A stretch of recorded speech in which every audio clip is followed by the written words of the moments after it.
Crypto Pirates, welcome to your Discourse Syndicate's FN Hangout. It's your night tonight, and what a week it's been. I am the captain, RG3, at your service, steering the ship tonight for you so you guys can come in and talk about this last week in Vegas. I just got back yesterday. I had some important family business, so I didn't get to stay the extra night there at Nago Bo's party. Wish I could have. Hopefully some people come in and tell us about that. I had two great events that I'd like to talk about that were just a bunch of fun, man. What a good time we had. Get into that tonight a little bit and some other stuff. So let's see who's in. We got Thos Child. Hex down on Vegas looked hot as duck. Yeah, it was hot, man. When's the next big event? Boat party, pirate ship. Can we rent out? Yes, we've been talking. We had some good conversations with some people that are organizing. My hat is off to CZ. CZ is, she has her own stream, DSL, and it's a lady show. And it is, go check them out on YouTube. It's fun. But she did a phenomenal job of organizing the events that she was part of. Can't say enough good things about her. She is the queen of the Hex community. I'm telling you right now, she is taking care of business, getting things done for people, and having lots of fun doing it too. And her husband is freaking just one of the coolest motherfuckers I've ever met. Really cool dude. All right. So thanks, Hex Down Under. We are talking about the next event, and I think a ship has been mentioned. So cool stuff. But I think we found a way to do the events so that we don't have some of the problems that we've been having. Hex Down Under, welcome. Gina Meinhardt, welcome. Tommy Turner, hey, what's happening? Happy Friday to you. Sandip, hey, good morning. Good morning. Oof, where are you at? East. What would you do with a drunken sailor? Yeah. Melv Tony, DB Cooper, RDU, Tank, Danny the singer. Oh, look, it's Danny. Danny, good seeing you, bro. We got to hang. Danny and I got to hang out. He is one of the all-time great OG Hexicans too. He's driving the Hex truck back to Houston. He has this freaking badass multiple horsepower Dodge truck that he was out there playing around with. Insane. My wife wanted a date night. I'm watching FN Hangout through the Wi-Fi in the doghouse. At least you get Wi-Fi out there, bro.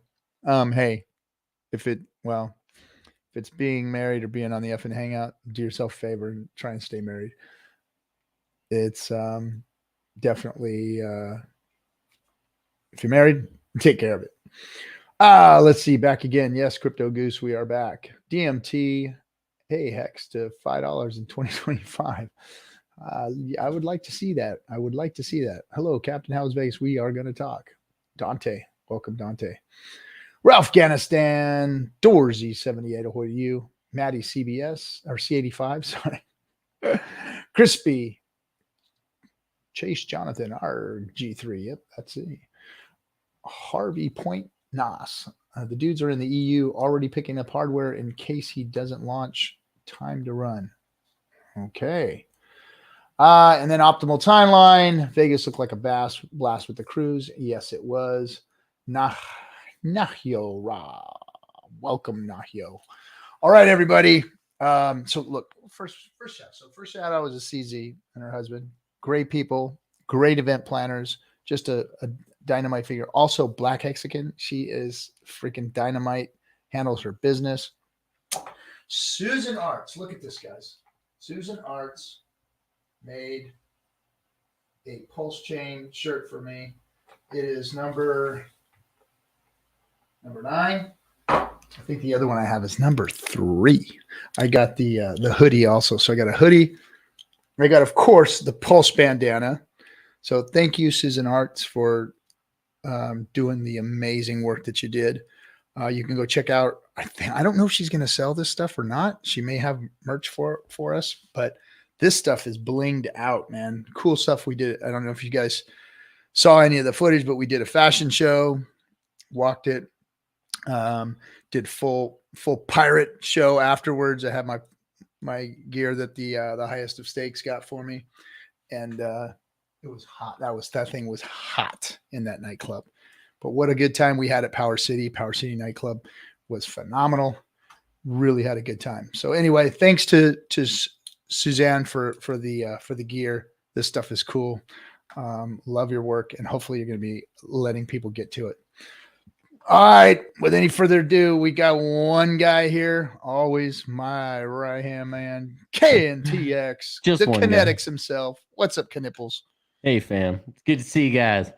Been doing a lot of things, been super busy, and been ignoring you guys. So glad to be back. Dude, all I got was, where's Kinetics? Where's Kinetics? Where's Kinetics? I got to tell all kinds of cool stories about where you were. Oh, cool. Well, I hope they were good. I hope you No, made they up were something horrible. cool. Oh, they were? Oh, dang. I was going to say, that was a missed opportunity, man. You could have told them cool stuff. So, I mean, you could have made up all kinds of cool stories. I did. No, good. Okay. So I didn't tell many people this, but I'll break the news now.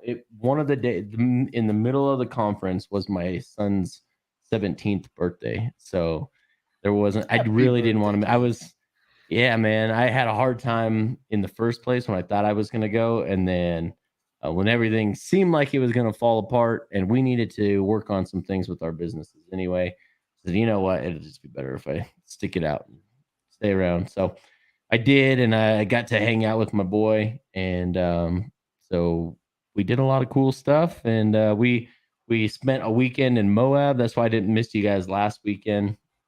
The weekend before, literally all my Bluetooth and my sound and everything on like all my streaming stuff just stopped working. I had to go back to a previous backup on my computer. So I literally didn't have any equipment. And then, like I said, this last weekend, we went to Moab has a hotel there. It's one of the Westins, and it's a commons area with this beautiful place to sit around, a 75-inch TV, like a nice sitting area. It's got tables. It's got a full-on kitchen. It's stocked with dishes and everything, and foosball table. And there's 4 rooms inside of it. So you rent the suite, and it's 4 rooms. So my wife and I rented it and invited 3 other families with us, and with kids about our kids' age, and finally tried to kind of it wasn't too far from home, 3 hours away from where we live. So we hung out in, you want to talk about super hot, Moab. Whew, as bad as being in Nevada. So that's what we were doing. So I apologize, guys. You guys got put on the back burner and with no explanation why. All good, bro. All good. You got to take care of the family. Got to stay married. Got to make sure your kids don't want to ditch you. All that good stuff. Yep, absolutely. Hex Down Under, he technically got his car when he was 16, but he didn't get his license in time. In Colorado, you have to have it for a whole year. You have to have your permit for a whole year. He didn't even get his license until he was 16. These kids these days, man, I don't understand it. Like my son's like, I don't really care. They don't care. I'm like, I don't understand that. That meant freedom for me when I was your age. Like, man, dude, they got freedom online, man. They could talk to all their friends at any given time they want. That's true. That is true. Totally different, man. Kids just don't want their licenses like we did back in the day. It is. I had to have mine, man. There was no way. There was no way. The day I could get it, I got it. Yep. Me too. I had a car ready to go, man. I was the first in line at the DMV at 8:00 waiting for him to open the door. Like, go ahead, open it up. Let's do this. I sold enough goods to make sure I had wheels. I was good, man. I was rock and roll. Back in your street pharmacist days, is that what you're talking about? Oh, I never said that. I said I sold goods. What it sounded like. Oh, it was either that or Girls Gone Wild videos. I'm not sure anymore. Didn't make any money off of those. That was all pro bono work there. Oh, I love it. David Morales, good to see you. David Morales. Man, was David there? Dude. He was there, man. He was there. I really Party City right there. Guy. Yeah, I really want to hang with that guy. Everyone says good things about David Morales. No, you try and stay married and have kids. You don't. You're gonna have too much fun with David. Yeah, David is the Hex party man right there. Well, no wonder guys were closing down clubs, man. Yeah. He was showing Nevada how Miami does. I'm it, still right? here partying, he said. Yeah, I bet. I'm sure you were going to stay there through the weekend. I wanted to stay through the weekend too, but I literally this morning I had to get back last night because we had a college walkthrough today. So I had to go walk through a college today with the with the baby girl. So yeah, wow. Had to be home for that, or else I'd have been toast. So I had to miss Nagabo's party. That was tough. I really wanted to be at that. Saw Nagabo there. I know that must have been a real good time. Real good time. Oh, I'm certain. So hopefully somebody comes in and we can talk a little bit about that. Yeah, saw Rags. There, had some fun with Rags out there at the parties. Nice. That's another guy. Him and Heartbeat, two guys I really like to meet. There's a bunch of guys that aren't streamers that I just can't wait to meet. I really wish I'd been able to see some of those guys. So there's a lot of you guys out there I can't wait to meet. But we got 15 years at least, right? Some of you guys are locked in this for at least another 12. So at least, right? So I got some years to see you guys. So I'm looking forward to it. We'll take it easy and steady. We don't have to all be David Morales. So I want to hear some stories from you guys. I put the StreamYard link in the chat there. I want you guys to hop in here and tell me some good stories. Yeah, tell me what I missed out on. So let's see. What happens in Vegas stays in Vegas, but let's see. What can we talk? Well, there's a few things we can't talk about, but trying to think. Oh man, but I'll tell you what. The pool party was amazing. We had every single I'm getting some photos. Let me see if I could even show these. Some photos just came in. Nope, can't show that one. David Morales, check your Telegram, RG3. Send a pic. I did, bro. I can't put those up. Yeah, no. But thank you for those pictures. I appreciate it. Oh boy. Are they of OnlyFans nature? No, they don't even do that on OnlyFans. No. Oh, that's funny. What's that? What's the thing they do in the schools where you raise a cow? When you raise a cow? Yeah, and you take it to the fair or whatever. Oh, yeah, like 4-H or 4-H. FFA. This looked like more like something that OnlyFans meets 4-H, so I can't show it. Just across the border in San Diego there. Just south of San Diego. Vegas, but yeah. I don't know how they did that, but oh boy. Good job, David. Cheers, bro. My hat's off. Oh my goodness. All right. So anyway, let's see. Yeah, I got memed pretty quick. Like I bent my knee.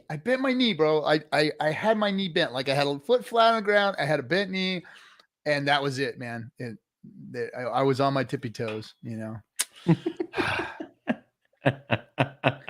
Yeah. And then 10 Hexicans came up to me with like, "Hey, RG, you're not as short as I thought you were. Some of you are short, man. Some of you are some short motherfuckers and talk shit too." It's always fun meeting people like that, though. Yeah, that's cool. So anyway, the pool party, phenomenal. I mean, it's hot as fuck out there, but we're all in cabanas. Everybody's eating, drinking, hanging out, going cabana to cabana, hanging out with each other, partaking of party materials. The whole thing was just amazing. Hex Siren, thank you for all of the handmade soaps and the candles and all of the goodies you had on the table for everybody. And she had some goodies for everybody on the table at the cabana, and she gave all that stuff away for free. The kindness of her own heart. Thank you so much, Hex Siren, and good job on your weight loss journey. I've been following her on Twitter. If you're not following Hex Siren, you should be.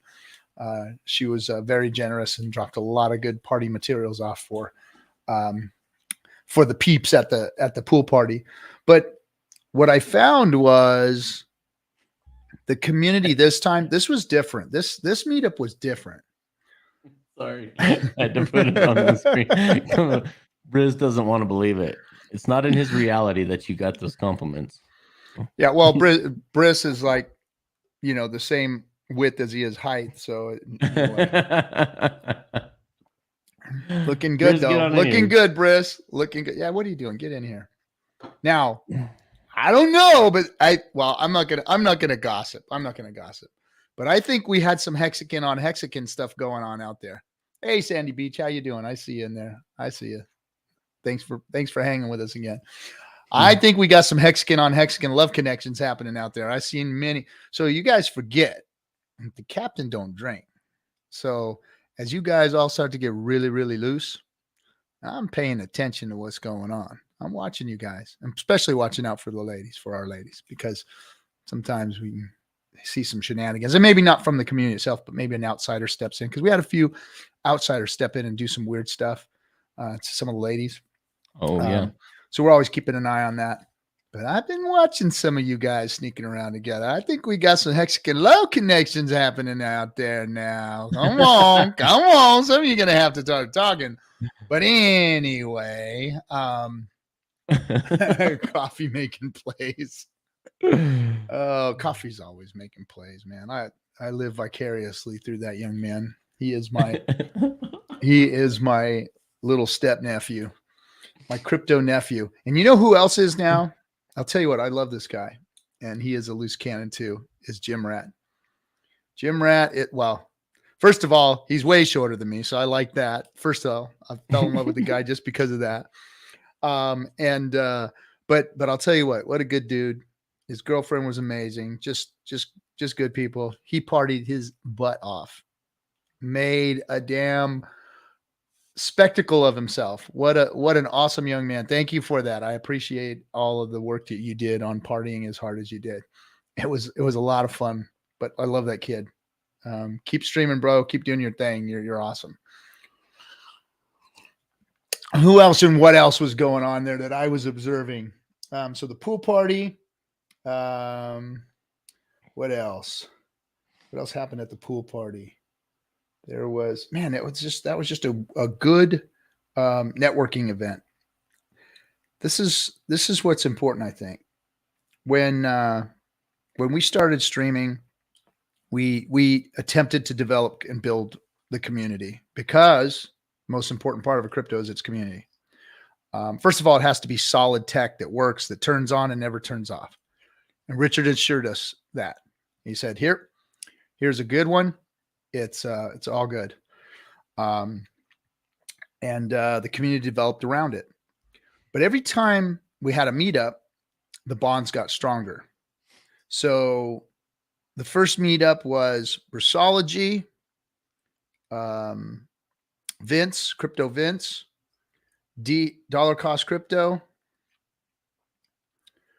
Who else? There was one more person there. Oh, Yashdeep and myself. We all met up in a park in LA under a tree.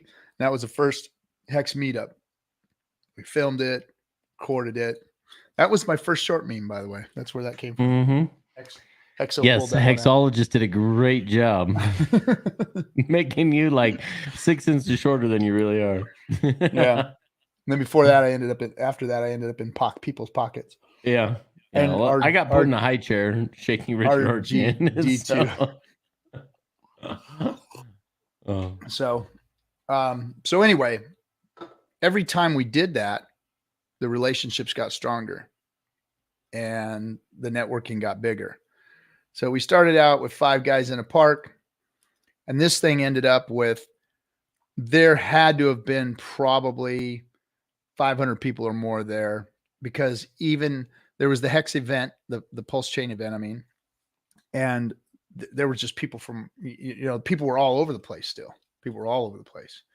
So a lot of people, a lot of meetups, a lot of people getting together and developing and building stronger relationships.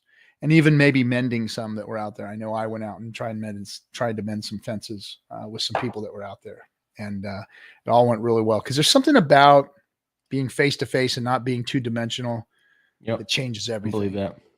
Yep. Because you can't. You have to be real with people when you're in front of them. You know, when people are asking real questions and people are answering with real feeling and whatnot, and looking you dead in the eye and talking to you. Something about that makes bonds stronger. And when we build stronger bonds within a community, we become better at what we do. And all we are here to do is to support the Hex ecosystem and get it out in front of people. Because guess what? Richard told us, you guys want to market this thing? Go do it yourself.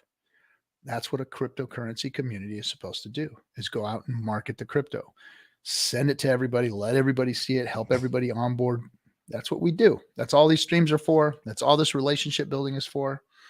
I mean, it's real cool to go out and make friends that have like-minded ideas like yourselves.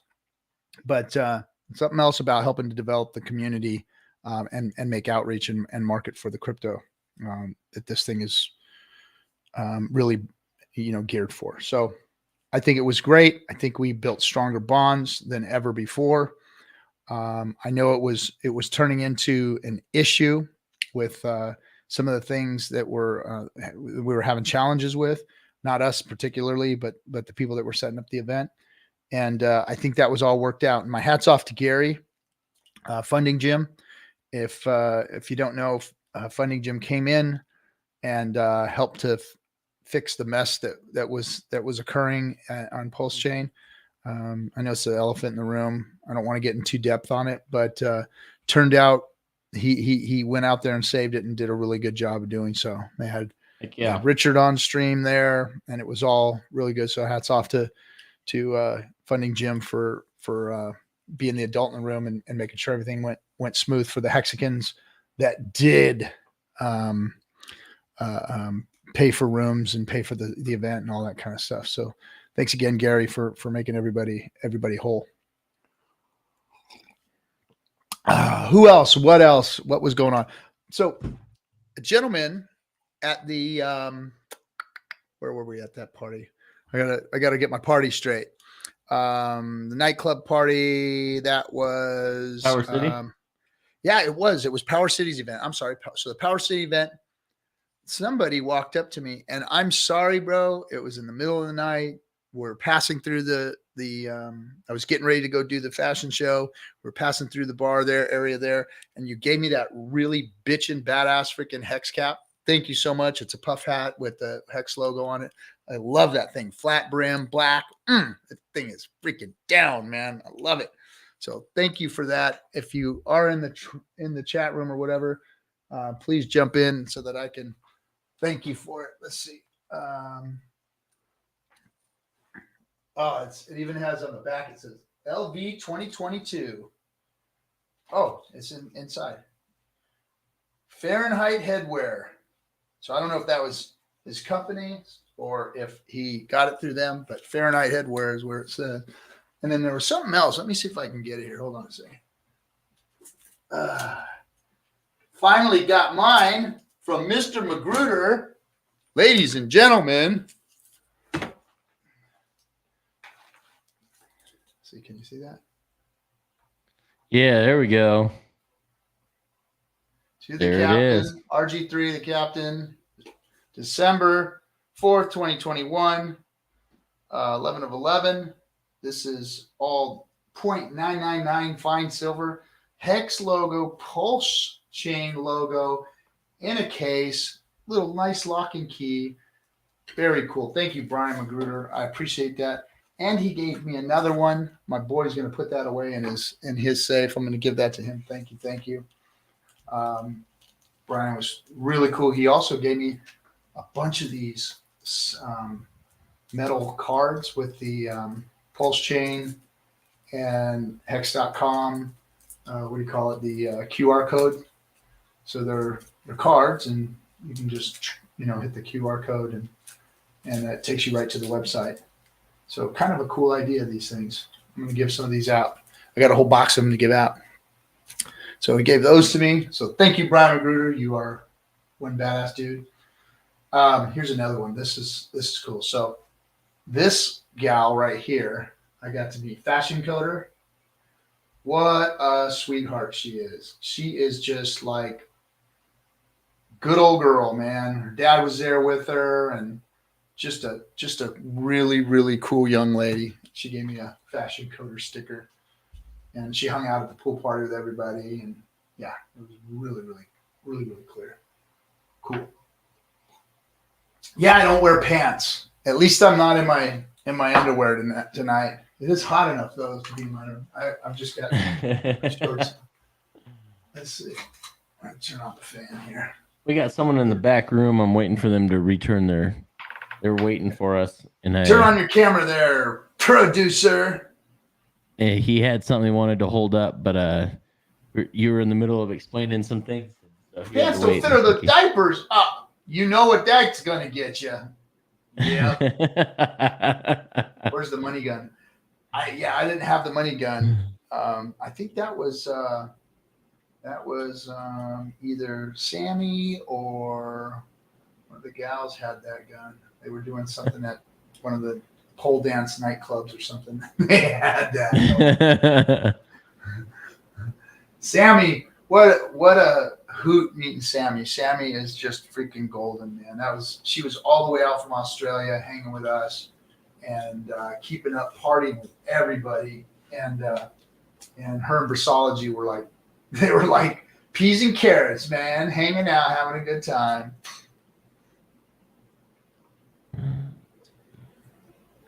The link on Kinetic's Twitter bio is broken. That's what I'm looking at right now here. Yeah, I'm not wearing pants today. I'm not.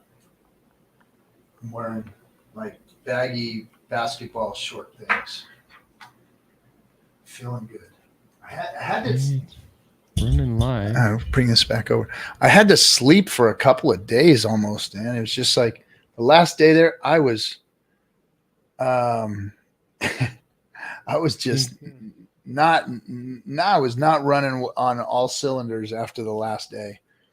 Drove all the way back, and because I like driving out there. It's only 3 hours for me. It's not no time at all to drive out there. And but I was beat the hell up when I got back. You Hexicans, man, you guys went out at it late. They had the Power City Club was open until 5 a.m.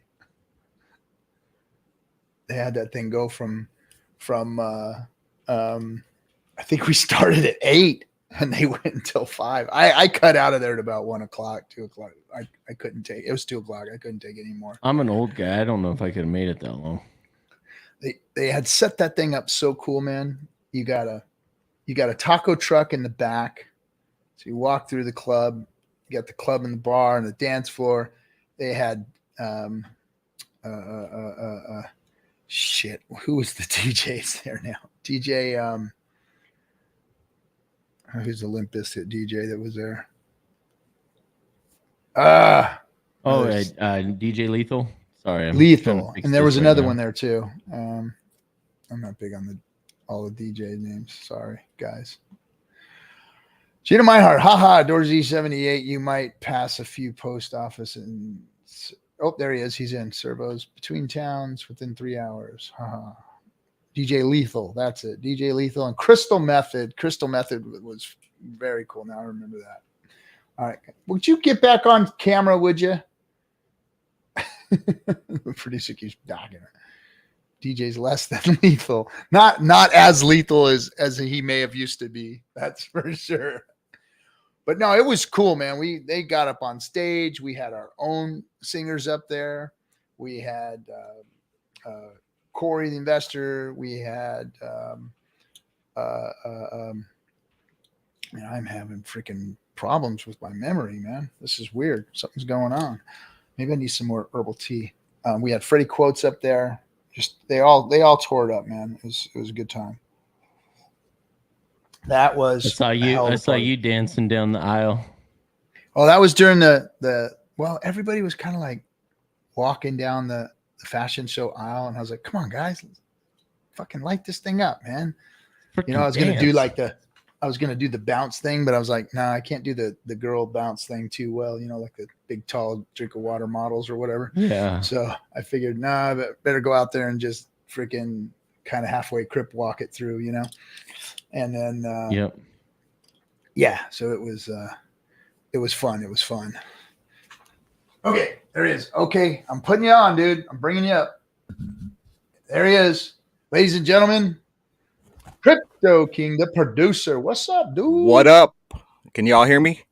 We can hear you loud and clear, man. Your mic sounds really good. Yeah, Got it's way smoother than the past. Got the Hex Asians going on. Shout Look out at to that. Hex merch. All Looking right. nice. Shout out. Look at the cap. Hex Oh, Asians, look at baby. that. Yo, I'm getting ready to Hex Asians is sponsoring a Halloween cruise out here in Yokohama, 29 October. So I've already reached out to A-Bit and a few of the other Hexicans that have some merch that they like to send me so I could hand out during the cruise. But yeah, man, we doing it big out here. Look. Hexicans. All right. Yeah. So yeah, You're like man. the only Hexasian that still reps Hexasian, though. Just want to give you the heads up. I don't see anyone except you repping it anymore. We're the rest of your Hexasian brothers. Well, actually, sisters, because what is it? Miss? Yes, Miss Exquisite. Exquisite. That's what it is. Yeah. I see her still in the chats, but I don't see anyone else but you, man. Yeah, man. I reached out to Suzanne and I made the tweet about her making us a special Hex Asians hoodie with her handcrafted awesome merch that she puts out with those hoodies that RG3 was walking the runway with. But yeah, she's putting one together for Hex Asians. It should be out probably late October after she gets done with recuperating from PostCon. But yeah, it was a lot of the Hexicans said they want one. So, I mean, I think there's amazing. at least 10 people reached out and said they would like to get one of the Hex Asians Suzanne artwork. Check this bad boy out. Bang. That's badass. That's the hoodie. Oh man, it's bad at the bone. So she made of the hoodies. I got number 3. Number 3. Yeah, she gave one to her. She gave number 1 to Richard. She got number 2, and I got number 3. All right. Amazing. Awesome. It's been a while. That was cool. And I'll tell you what, the ladies were stunning. The dresses that she made for the ladies was out of this world. I mean, she's not just putting bling on shirts. She designed some badass dresses. I mean, they were cool. Her dresses that she made. I mean, they were really nice. Really, really nice. Ladies, I love it, man. Phenomenal. I think the fashion show might turn into a thing. I think it might. It was good. It was good. That was a real easy one. I just left it alone. Yo, Dorsey, I don't know what it is about your post down there in Australia, but they're really slow because you should have gotten that weeks ago. Just saying. So maybe kayak. It is coming via kayak. Maybe.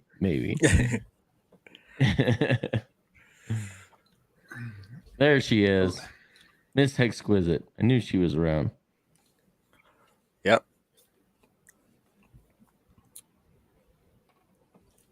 Dorsey, yes. Give me the right address next time, bro. I'm not gonna dox you. Would have got it to you already. Yeah, we see. So yes, the ladies were not stunning after 8 beers. I was stone cold sober the whole time, and I'm telling you, Hexicans, we have the most beautiful ladies in our community. They're just not only beautiful, but they're smart. And they don't need none of you guys either. I can tell they didn't care about you guys. That for sure. They didn't. I mean, we had Mofit was there, freaking absolutely amazing, stunning lady. We had Corripto stylist, always looking amazing. She should have been in the fashion show because when she walks into a room, she's like always got the best fashion on. Who else was out there? That wasn't in the fashion show. I'm thinking gosh, there were just so many of them out there. It was CZ. CZ, what a beautiful lady she is. And don't forget SJ, my goodness, with her freaking Siren. rocked out hair. Siren with her hair too, rocking it. I mean, it was just amazing time. Good people. And Sammy, did you get to meet Sammy? yes, man. Sammy freaking rocks, man. You want a real hug? You want a real good hug? Get close to Sammy. She will squeeze your eyeballs out, make you feel loved. Love it. She's awesome. Sammy is awesome. She's always been a lover. Yep, she is good. She is good. That's cool. I'm glad she got to make it. I know it meant a lot to her. Lewis the Third dropping in to say hi, about to fly out. Put a great time with you guys in Vegas. Definitely make a fashion show thing. Well, shout out to the Captains Hexican that have to tippy toe. Shout out to the Hexican that stole my that took my idea of the cardboard cutout. I knew that was going to take off. The Richard Hart cardboard cutout got a lot of love in the club. It looked like some of the videos I saw. There's a lot of grinding up on that cardboard. So at the golf tournament. So here's one thing that we learned: no fucking golf tournaments. No, because especially in Vegas in the summertime, we almost killed like 3 Hexicans out there due to heat stroke. It was freaking horrid. That was horrible.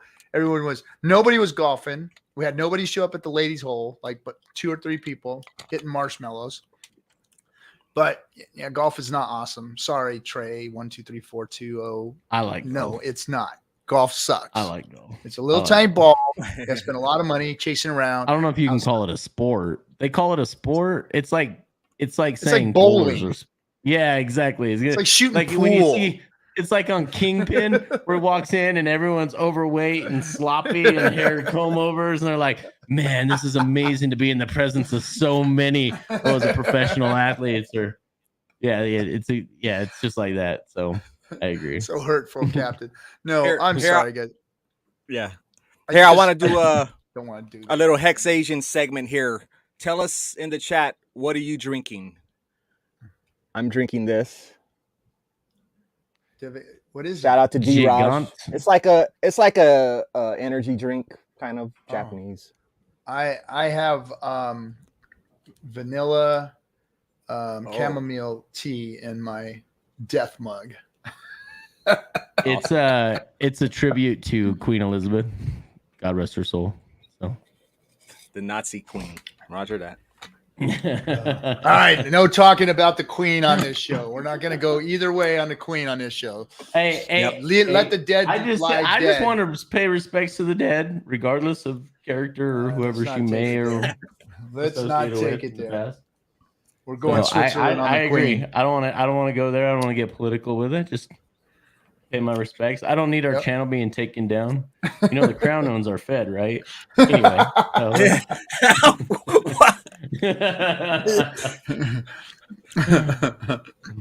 So anyway, the golf tournament was to me, it was too hot, and it wasn't the people who set up the tournament's fault. If it was nice fall weather or spring weather, it probably would have been amazing, but it wasn't. It was in the middle of dead summer during a heat wave. But it wasn't. People were fucking dying. Like, we put the marshmallows out there to start doing the marshmallow drive, and like the marshmallows would go and stick right to the freaking driver. That's horrible. That's horrible. Actually, when it first started, they were going far, but yeah. I like to mention, I heard through the grapevine that the Hex Asians did make an appearance at the Postmasters event. I heard Miss Exquisite sent in some handmade lays that she provided to the event, and they were handed out to the winners. Oh, that's cool. But I did get some of these amazing Hex.com tees. Okay. Oh, Marco. Were those by Marco? Are those the Marco ones, or these must have been Marco's? Yes. Yeah. Marco. Cool. I love Marco, dude. Marco is cool. Cool as hell. There's so many good Hexicans. I really, Yeah, really that's like. who I'm So if reaching I don't out to as shout you well, out yeah. tonight, man, I apologize, but it was so nice meeting up with everybody, meeting some new friends, seeing some of the other people that I haven't talked to for a while, but love being around. Marco's one of them, just a freaking phenomenal dude, man. Yeah, these are awesome. It actually says hex.com, 38% APY. I'm gonna give these to my father-in-law so he can go hit the small ball. There you go. Go hit the rock. But hey, Vegas is a great place to meet. So let's do pool parties and nightclubs for the meetups. I think what we do is so the Resorts World Hilton pool, definitely one that needs to be on the list. Why? The way the cabanas were set up, the way the pool's set up, got a double pool, infinity edge. They haven't finished the landscaping in the back. I think they're building another building or something back there.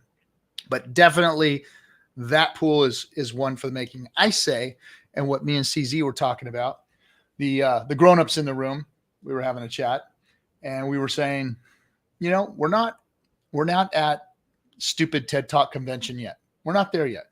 Just not part of the community. But getting together and partying and like-minded people getting together and networking with one another, creating syndication stuff for events and marketing and all that kind of stuff. Great idea. And that pool party was a smash, man. It was a smash. I say next time we do a 3 or 4 day, event through the weekend, pick a nice weekend, springtime, something like that. Get out there and we pick 3 or 4 different pools. Whoever wants to go get a cabana, get that cabana at that pool. You pay for it. Your group pays for it, whatever. Put whatever you want in the cabana to give people for free. Samples of whatever you want to partake in, all that good stuff out there that they were doing.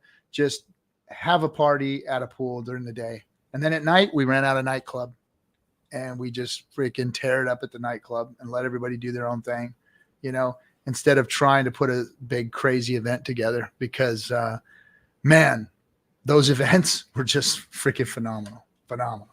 Hanging out with everybody, having fun. Yeah. So to echo what you're saying, because I agree with that. I think it's keep doing meetups, guys.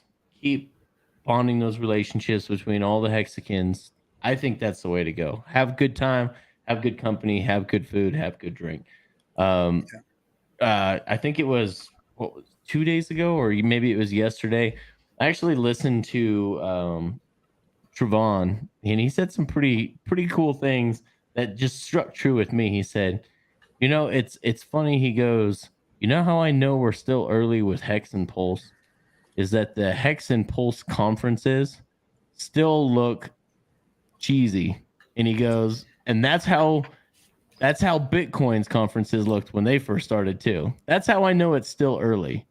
So I think it's so I don't say that as smashing any attempts or efforts that people have said put out there. I'm saying that as like that's something to encourage us. Like, hey, we're still early, guys. Just wait. It's super encouraging. Just wait, guys. That just means that we've got nothing but room to go to the next level. And in the meantime, I still think, the best thing we can do is just keep growing as a community together to keep bonding those relationships and create those bonds that we're going to be here forever. So good on you guys, because it sounded like you guys got a lot of that done. That's cool. We did. And I'd like to say something to everybody about kind of a old man's philosophy that I want to teach everyone. I've been saying it before, but look, it's a big community.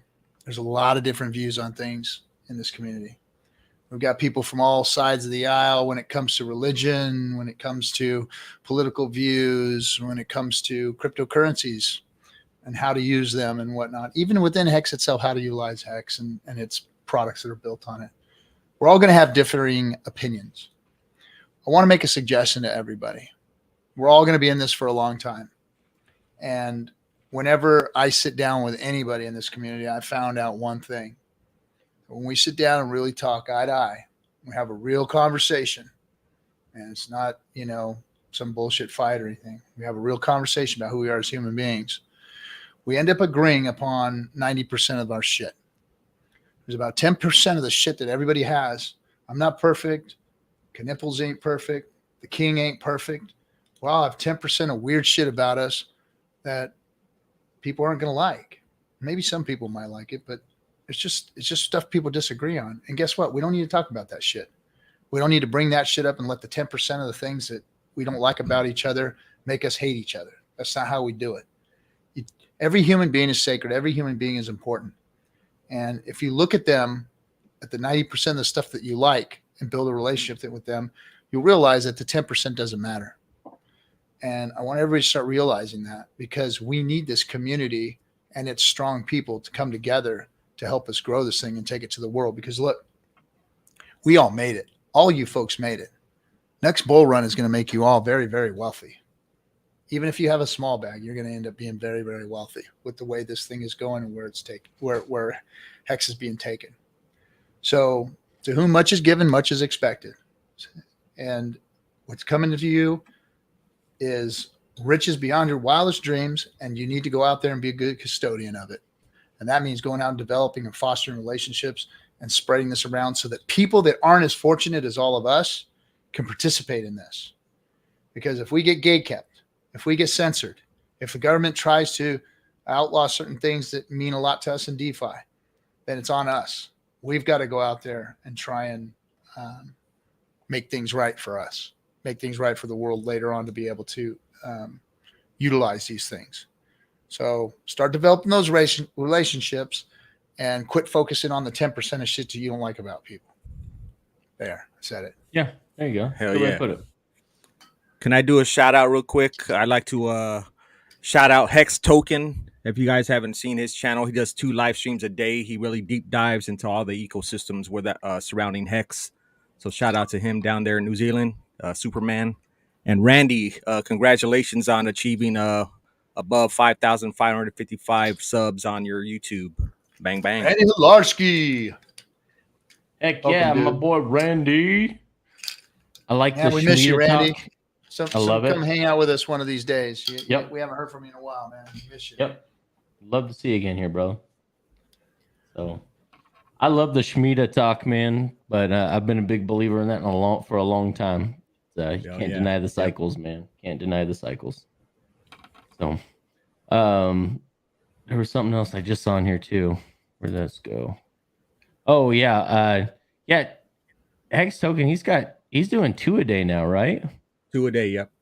And I know people want to judge him for some of because he's the same guy that used to go by Superman, right? That shielded some other coins in the past. Like, right. You guys, let's he's doing the right thing now. Let people atone for their sins. So I've seen Hex some Token. people out there attacking him because of previous coins that he has shielded, some Hex knockoffs, but I think he's doing good work now, guys. So that's cool.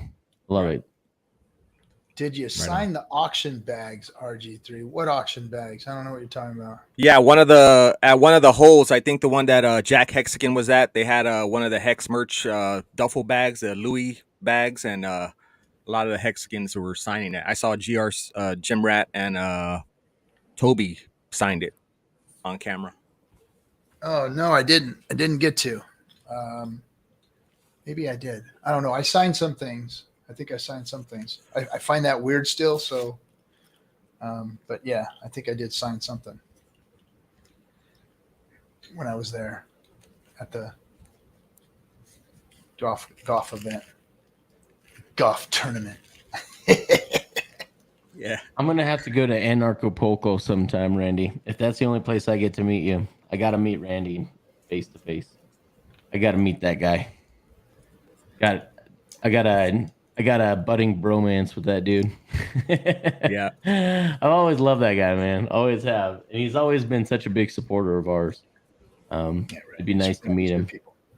Yep. Yeah, I'm so glad that that we have Hexicans that are choosing to live outside of the US, and Randy's definitely someone I gotta connect with if I plan on moving down south. So hell there yeah. You go. I rage quit Berwick. Rage quit Berwick and the team. We'll have to put together our own thing then. How about that? We'll have to do our own I don't know if I can go the full anarchist, but very libertarian, smaller government. I'm very much for that. So. Yeah, you guys. With very few rules, except the only thing that the federal government should be taking care of, in my opinion, is our protection through a military from invasion of foreign entities, infrastructure between interstate commerce, and making sure that the trade is fair between the states. And that's about all I think they should do. And it doesn't need a whole lot of money to do that. Right. Yeah, and keeping with the whole Berwick thing, Larkin Rose, everybody check out Jones Plantation. Dude, if you want to know what's really going on, Jones Plantation will clear everything up for you. Yep. Yeah. Larkin Rose, man, that guy he doesn't hold punches, man. He just throws them out there. Says, take it for what it is. You love me, like me, hate me, doesn't matter. Here's the truth. Yes, Larkin is a blessing to humanity. Oh, you know who else I got to meet, which was a cool experience, was Rollo Tomasi. Thanks to my old buddy Dollar Cost Crypto, which love that guy too. He was there hanging out with everybody. But I met Rollo Tomasi and had a real nice long conversation with him in the green room at the Power City event. And that was a lot of fun talking to him and kind of picking his brain. He was picking mine. Him and Marshall. You guys know who Marshall is? Gosh, what is Marshall's last name? I should find that. But I was introduced to them by Dollar Cost Crypto and Funny Jim, and had a really great conversation with those two young men. It was really good talking to them. Yeah, I don't know who Marshall is, but I got to speak in quite a bit of length with Rollo. Actually, I met him in Dallas with the collective advisors with the Ken McElroy and George Gammon and all those guys. But then I actually got to speak to him quite a bit before he had his conversation. We spoke via Voxer before he had his conversation with Richard Hart on his channel. Dude is just a solid guy. If you've watched any of his material, I love what he does, man. I think it's great because he's not afraid to tell people, hey, men have roles and women have roles, and each gender is different for a reason. It's not a popular message right now, and I like that he's not afraid to say that. So, Crypto Kool-Aid wants the link. If you could drop it in there again. Yeah, absolutely. I'll drop it in there. Corey. You can come on. Shout out to Corey. Corey dropping them lyrics. Corey, you don't know this, but I'm going to tell you something.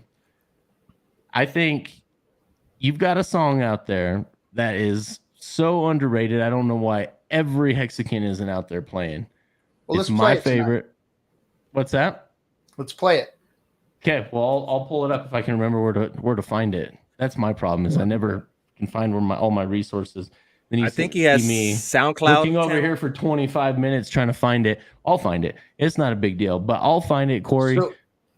But I'll tell you what, man, this guy is so underrated, Corey. It's my favorite Hex theme song out there. So thank you, brother, for being the amazing artist that you are. We appreciate you, brother. He's killing it. Marshall Jones is his name, and he is the founder of Mind, Body, Speak. Freaking awesome young man. Awesome young man. He's going to come on. I'm going to have him on the show here pretty soon. Cool. Heck yeah.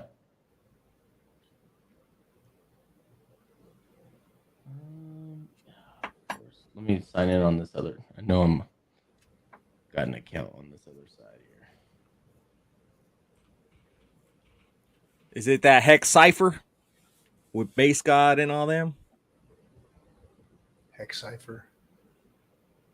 Hold on 1 second, guys. I'm going to take myself down. All right. Oh, there he goes. Thank you, guys. Yep.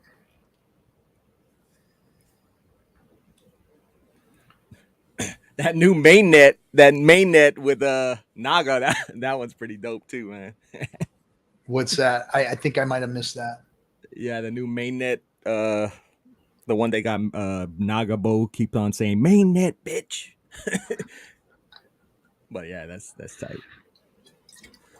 I got my beard growing. I told everybody, I know there's a few other Hexicans doing it too, that they ain't gonna shave until post chain comes out. And the ladies, you know, you don't have to get your don't shave your legs, or no more no more Brazilians for you until post chain.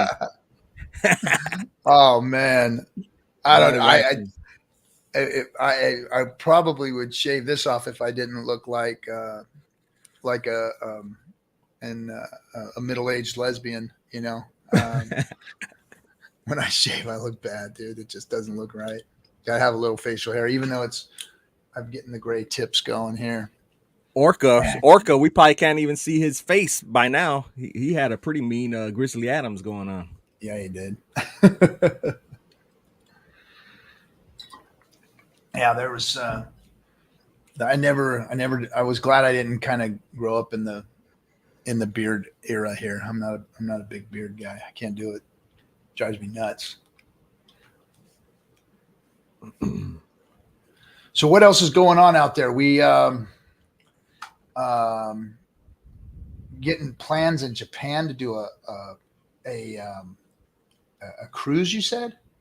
Yeah, there's a cruise that's being put together by a veteran out here. That's he's also a Hexican, but he reached out to me. He's like, "Hey, would you like to sponsor? You know, be one of the sponsors at the event?" I'm like, "Sure."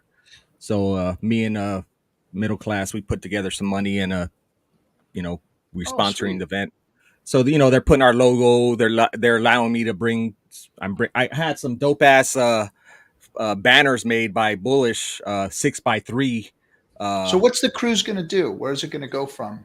It's just like a 2 to 4 hour cruise out there in the bay. So just a night, just a freaking Gilligan's Island cruise and shit. Right. Just out there in the Yokohama Bay. It's supposed to be a costume party too, so I might dress When's up that gonna as happen? either the 29th October. Oh, of October. Dang. Yeah, so it's a Halloween. I'd like to get out there and take my son. He loves Japanese culture, history, art, everything. He wants to go there. Yeah, definitely. Kid taught himself Japanese, man. Wow, that's awesome.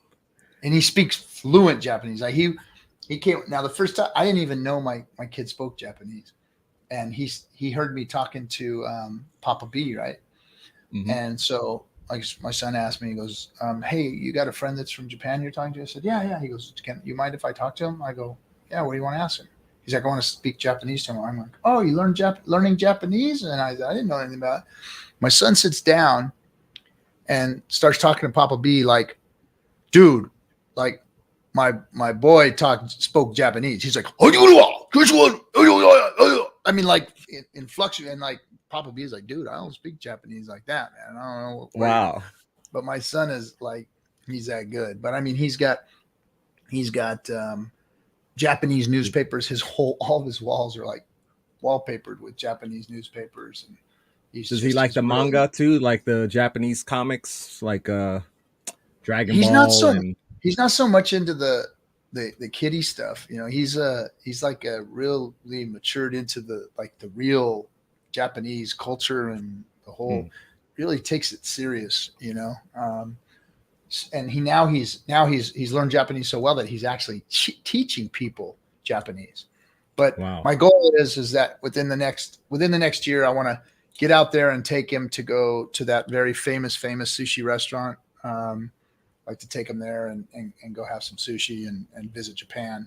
So make sure you reach out to Miss Exquisite. She could really be your guide if you want. Yeah, I'm sure she'll offer some help. We're gonna come see you too, man. Oh hell yeah. Yep, I am. We're gonna get out there, guys. Oh, there she is, Miss Exquisite. Yep, I will get in touch with you and we will come to Japan. I'm gonna bring me and my son are gonna come out and visit for a couple weeks or something. Go see some cultural stuff. All right, guys, get up here. What are you guys doing in the background there? All right. I'm not going to. Oops. What did I do? Oops. There we go. You need your camera tech or some shit like that. What's that, bud? I said you need your camera tech or some shit. You'd be closing people off and all that. Well, look at you. You're home and you're home safe, huh? Shit, what a goddamn last 3 weeks. I tell you what. From Burning Yeah, Man man, you to did- PostCon. Yeah. I mean, what a and there's another shout out. Freaking my man, Cosmic Cowboy. Man, that guy is just off the chain. What He's- a good. He's one of the nicest human human beings I've ever met. What a good Wholesome. human being. Yes, sir. If you Yes, guys sir. don't know Cosmic Cowboy, he's not really like when it comes to our events, he comes to all the events. He's the man that Frohawk. has a Frohawk.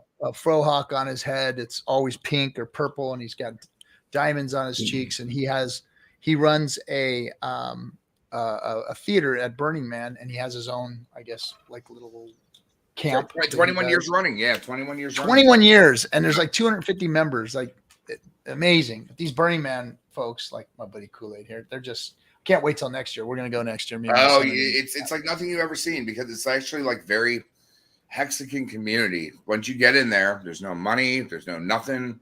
You get free food, alcohol, and you just give and you love and you just bring the good parts of life to you. And Cosmic Don't love too embodies much. that. That's how monkeypox is spread. Only if the mountains are south, sir. And that's how Houdini died. Yeah. Oh, Hey. Lord. Hey, you know who I haven't? I thought I would have seen maybe at PostCon, or maybe she didn't go, or Inviting Freedom. If you're still out there, hope everything's okay.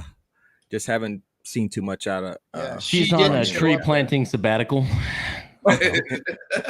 Or should I say he is on a tree planting sabbatical. I think that we could find Cosmic Cowboy on Twitter, right? Isn't he on Twitter? No, he does not. He does not do the twits. Yeah, he doesn't Nope. have a Twitter. So no, you're not going to find Just get a him hold of me anywhere and on I'll just give you all his personal phone number. Now.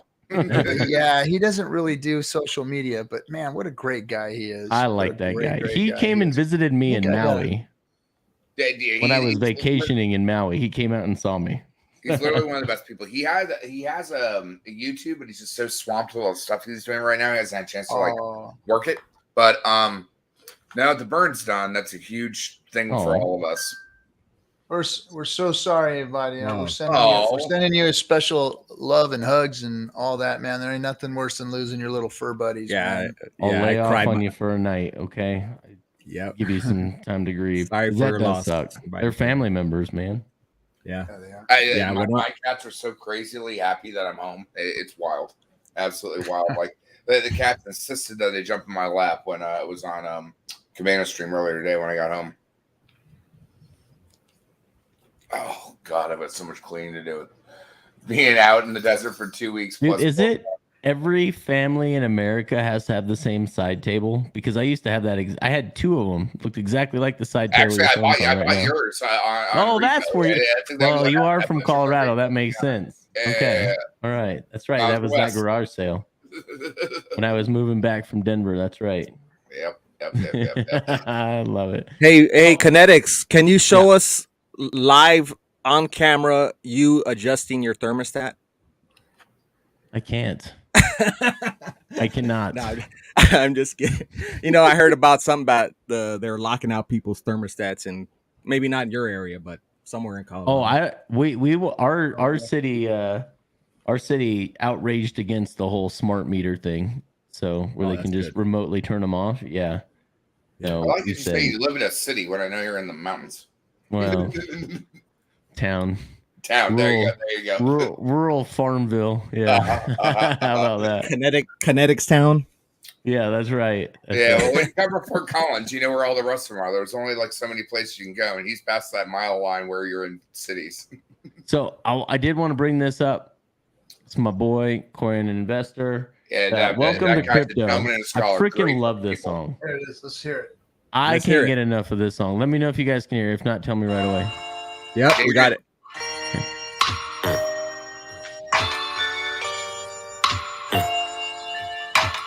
It's Bass God on the track. Welcome to crypto. We out here getting figures. Stop gambling and trading stocks. They're financial killers. But see, with every upside, there's a slide. An embodiment of crypto is Hex. We got a winner. My name is Corey, an investor, and I'm winning. A Hexican for life, I just retired, now I'm chilling. But see, I took an early L. Friends thought I couldn't tell if Hex was some magic money and I was under a spell. But I exhale, cause my research, it didn't fail. I invested in Hex, then became a whale. I'm making waves now, I tell you there's a way how to stake it and forget it and chill in Dubai or Cape Town. But after the highs, there's always a drought. And that's when the scammers, the FUD, and the wolves are out. I'm trying to educate just to mentally stimulate people who felt like me, like I'm always missing my break. That's why I wait, man, I sit back, observe the bait. A piece of cake when the finished product's on the plate. So don't wait, go to hex.com, mate. Cause Hexicans rep from the US to the Aussie state. Which means we down under, I mean we underground. I see you haven't heard of us, millionaires all around. You heard of Bitcoin, Ethereum, and blockchain though? Well, Hex is simply better code. Crypto 2.0. Welcome to crypto. We out here making figures. Stop gambling and trading stocks. They're financial killers. But see, with every upside there's a slide. An embodiment of crypto is Hex. We got a winner. So back to the story. Investors, they see the glory within Hex. The what Hex is verified. We don't need a Maury, which means no middleman. No man to tell a story, stories told. It's on the blockchain, just a few years old. But this about the money, and money rules the world in politics. And if it's in the wrong hands, your baby girl, we're here to make a change. My mind's on future gains. We change the conversation, but the money made is insane. Are you a Hexican or not? Does Hex always make new highs? The truth. Where all the haters at, shaking in their boots, while we show up to these conferences in $10,000 suits. That's something light. We ain't talking about the drinks of flight. Hexicans shine like you stargazing to the night. That's something light. Hexicans shine like the stargazing to the night. Welcome to crypto. We out here getting figures. Stop gambling and trading stocks. They're financial killers. But see, with every upside there's a slide. An embodiment of crypto is Hex. We got a winner.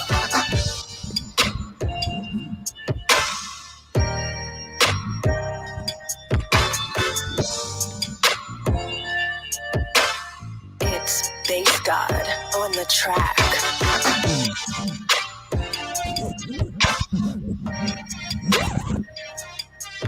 Dang, you cracked me up, dude. Nice cut. Nice. Yeah, Corey's such a badass dude. Great beats and good fucking people, man. It's always a pleasure to see him. Yep. All right, here's another one. I gotta pull this one up. So this is the picture. Send me that shit. So I just you did say you were going full pirate. Yeah, that's right. Yeah. That was full pirate at the Power City nightclub after the fashion show. Mm-hmm. And that's Cosmic Cowboy for those of you who don't know, with the pink boy. And of course, that's our beloved Kool-Aid there standing next to me. We hung out the whole time. It was freaking great. An absolute pleasure.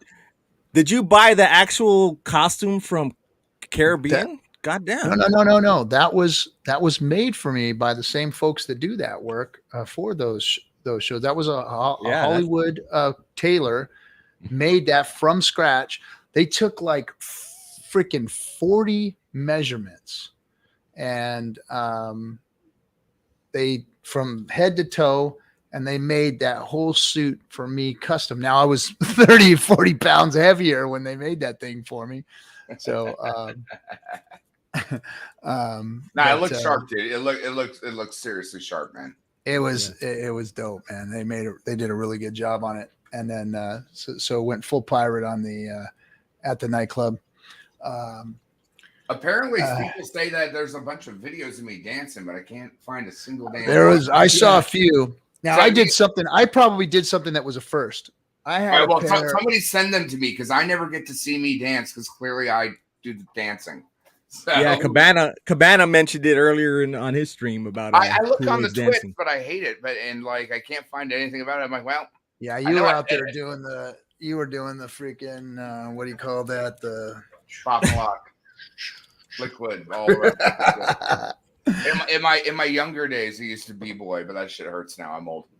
You were doing the. Does anybody have a link to the actual fashion show? Because I saw a video, but it was mostly of the Corey and Freddie and the other artists. There on were some stage professional singing. cameras out there too, so they just probably haven't put it together yet because Put they're it still together, out yeah, there. So there'll be a lot more that'll come out. All right. But anyone that sees a video, All right, of that's these it. days, definitely. You're going a freaking timeout there, buddy.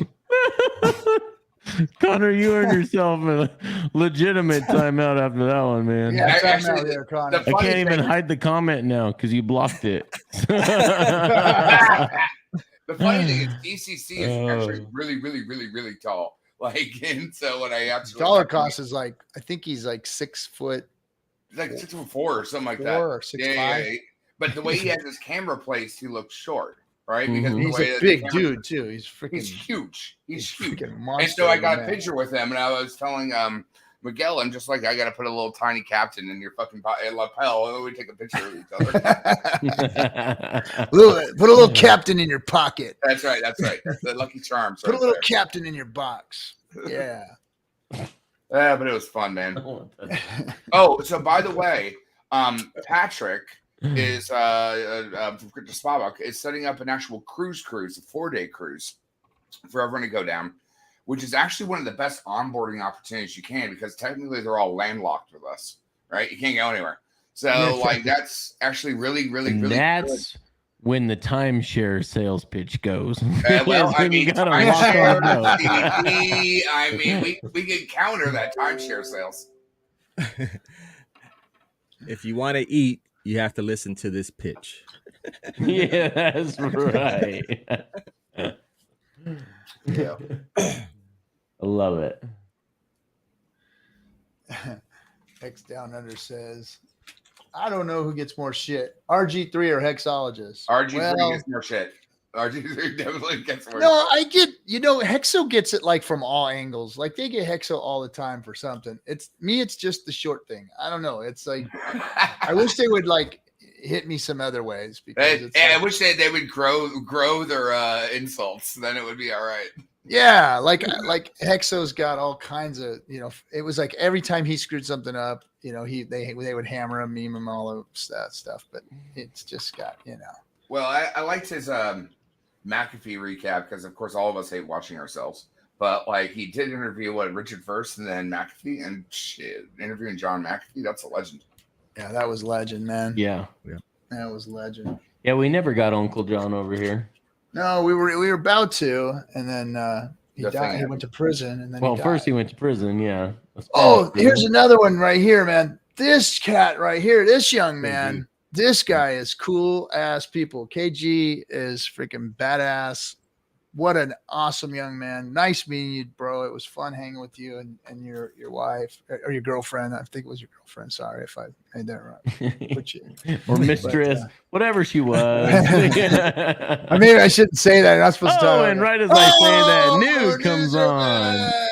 Good to see you. I'm still waiting to talk with you about that job. Will you email me? You get a hold of me, Nude HD, and let's talk about some marketing, okay? So Best adult dating site ever. Well, I got a better one for you. You just go to a Hex meetup. You just go to a Hex meetup. Yeah, man. But- it was a great trip Brizology. to Vegas, man. Stretching out these short jokes won't make RG3 any taller, guys. Yeah, that's right. That's why they put him on the rack. It's funny. Him and Motley are the first ones to jump on the short jokes about me. I mean, Here's my wife. Yeah, okay. that's good. No fucking it up. Yeah. Fine young man right there, KG. Good to have you in the community, bro. Good to have you. Dang it, Hex Down Under figured it out. Finally, someone figures it out. Took you guys 2 years to figure out that's my channel. That's it. It's because it's high definition.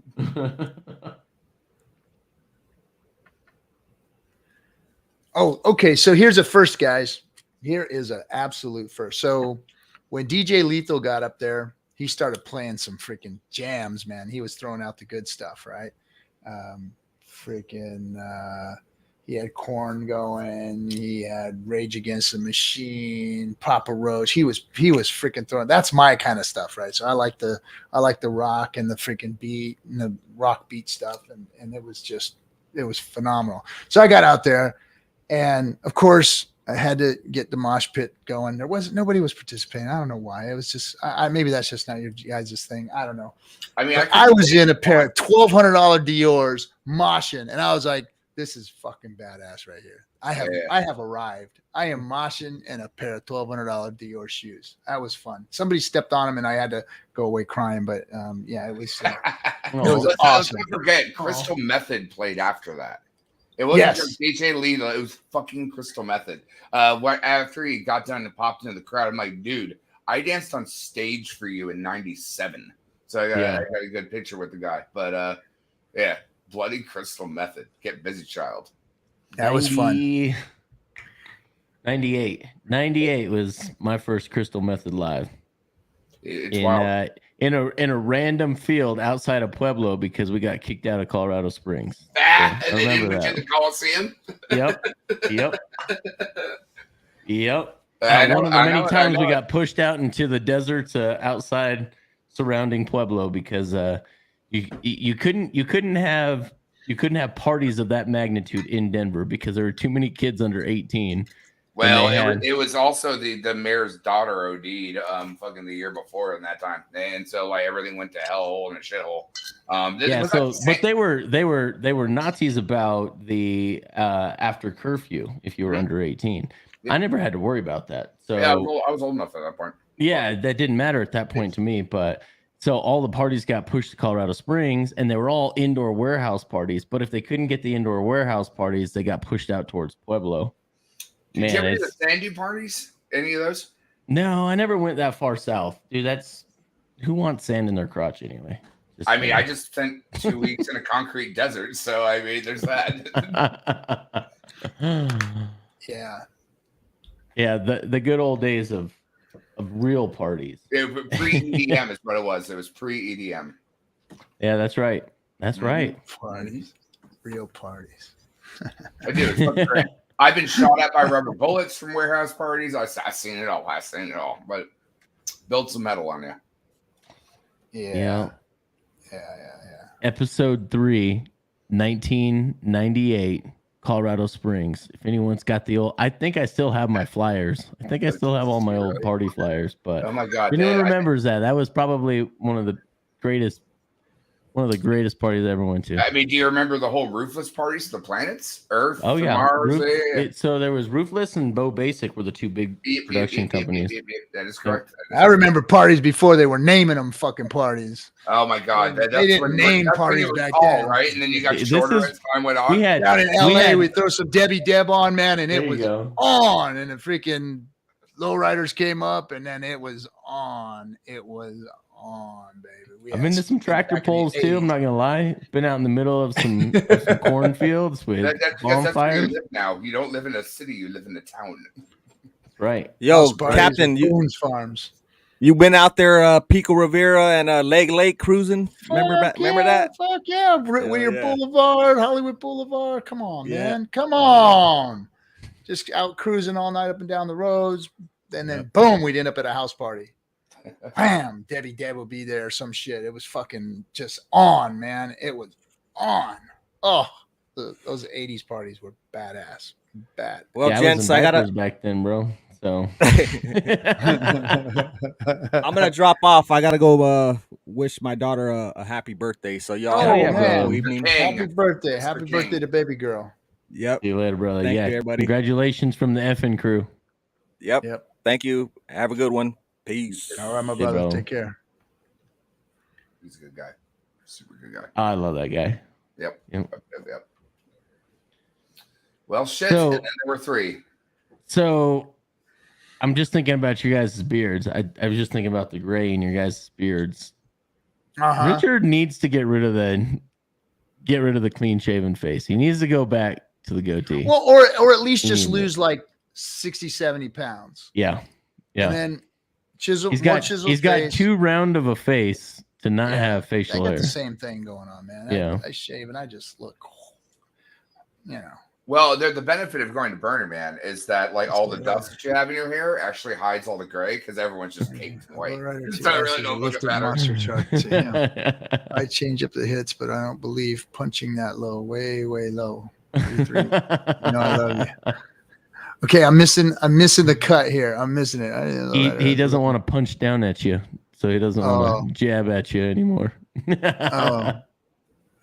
Monster trucks, whatever you guys did out there in the okey doke, cows, hanging out with cows and whatever. That's cool, man. I'm good with the goats and all that. You guys had fun. I get it. That's okay. That my favorite part of going to Vegas was calling. You got to party with what you got to party with, right? And if you're out there with udders and goats with butters, I mean, whatever you got to do, man. Have fun with your udders and butters. Udders and butters. Udders and goats with butter, I said. Okay. And that's spitting bars for cow tipping right now. On Yahoo. All right, man. Do it up. Lift that truck. Get out there and have some fun in the dirt. I'm good with it. That is awesome. Oh, hey guys, just a giant shout out from last weekend. I'm sorry, I should have done a midweek stream just to throw a what's up out there. Our boy Jake Lund won his boxing match last Saturday. So TKO in the 5th round. So it was awesome. Killing the guy. I tried to stay awake for it, but it was 2 a.m. my time. I just couldn't do it. Did you guys hear what happened today with the UFC? No, what happened? So they freaking changed the whole fight up. So Chimaev showed up 7.5 pounds overweight, and so they canceled. They got so him and was it Holland or some? I haven't read the whole story yet. My boy called me all excited because I got the fight coming. Everybody's coming over for the fight tomorrow. My boy called me all excited saying, "Dude, man, they got a big old fight, and freaking Dana White canceled the whole thing, and now Diaz is going to fight Holland, and Chimaev is going to fight somebody else who got to fight in the back." I got to read and see who's going on, but they didn't cancel the fight. Now it looks like Hamzat and Holland. Okay. No. What that's the two. That's the switch. The switch of the fight. Yeah, it's going to be. Diaz got saved. Diaz is fighting still. Diaz is fighting. Yeah. Okay. So, I think Diaz is fighting Holland. I got to check it out. I couldn't imagine him fighting somewhere else. But who comes in fucking Brizology, 7.5? They probably lost. Just that's all the time they get. They probably lost. So.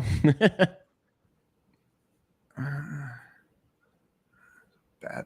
Yeah, it's going to be some bad blood tomorrow. It's going to be a great show. But who comes in 7.5 pounds over for the weigh-in? That's just like, no. You haven't been training then. Yeah, you haven't even been training. No, that's like I wanted something else to happen because everybody's a little worried about Nate going in the ring there with homeboy. It was planned. I feel George Taco says. I think it was too, man. I haven't read the whole thing. I'm gonna get in there and do that. Okay. Oh, Diaz is fighting Ferguson. Okay, you're right.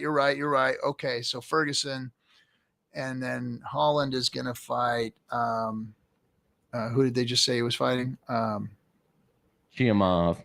Chimaev is fighting Holland. Okay, so Chimaev got pissed, and they started fighting in the freaking locker room. So okay, all right. Now I'm putting it all together. But I think Diaz was I think he kind of lucked out by not. Yeah, but still, man. I'm glad this is going to be Diaz's last fight. I love the freaking Diaz brothers, man. They're local homeboy California guys that they do it California style. Disrespectfully slap everybody and make everybody happy to watch them because it's that outrage marketing thing is really what it is. The Stockton slap. But no, it's just it's just a pound down. It's like, this is what you're going to get. I'm not even going to beat you. I'm going to fucking slap you like a bitch that you are. You know what I mean? I love it, man. Yeah, Connor, I was the same way, man. So I didn't never fight MMA, but man, wrestling growing up, hated getting to the weigh-ins, hated it. You just never really knew where you were at, even if you knew where you were at. And then once you got weighed in, dude, the chow down began.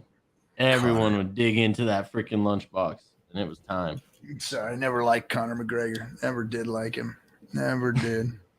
Fucking guy. Couldn't hit water if he fell out of a boat. Hex down under says. I trust that to be true. I loved watching him get bitch slapped by Diaz that one time. That was fun. And then Dude's back. And then him just getting mauled. Oh, I love it. Anyway. Liked watching him break his leg too. I kind of like watching him get hurt. So yeah, the outrage marketing does work both ways. People either like to watch you and hate you, or they love you for what you're doing. Because he did have that. He had a little big following. A lot of people chanting for him and liking him, and a lot of people just showing up just to watch him get hurt. Yeah. So it does. It works. Connor got the Stockholm slapped too. Got a Stockholm slap. Yeah, the Stockholm slap and a Stockholm slap.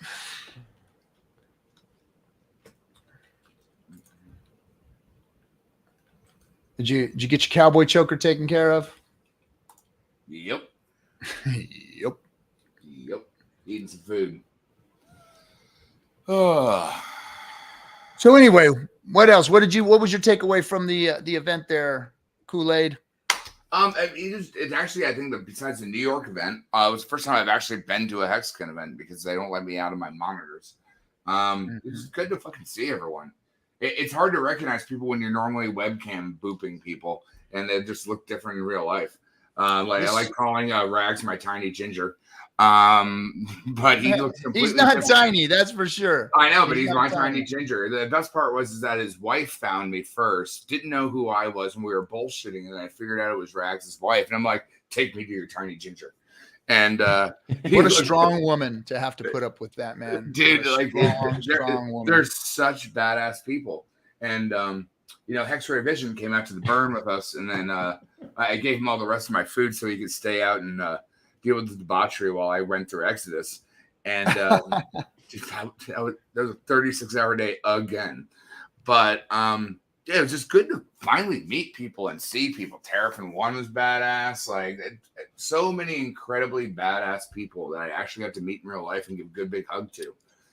You know why we're talking like this? Because this is like our second year of actually having meetups and going and seeing each other. So a lot of us have been around each other like 4 or 5 times.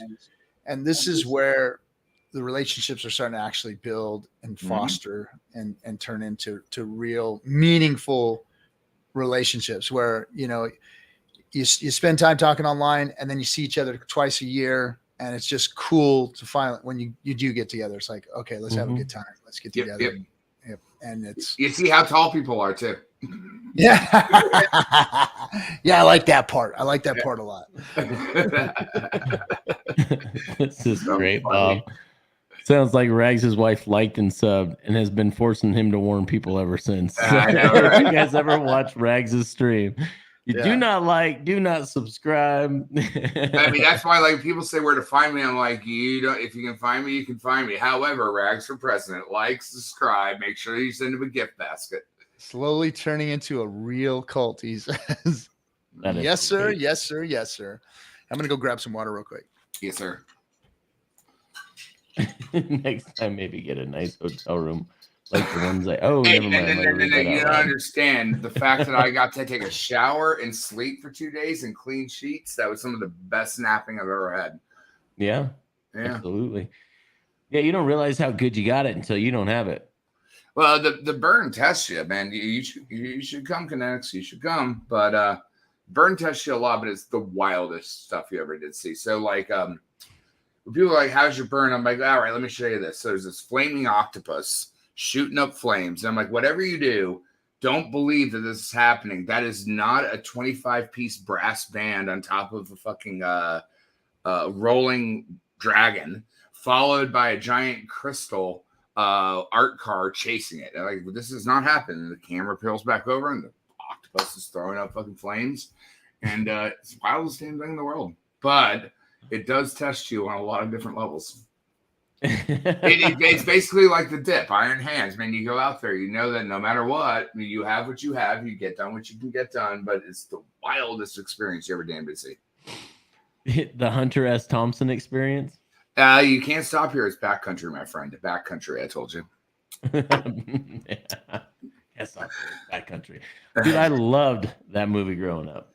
Johnny Depp, Fear and Loathing in Las Vegas. It's great, classic, great man. film.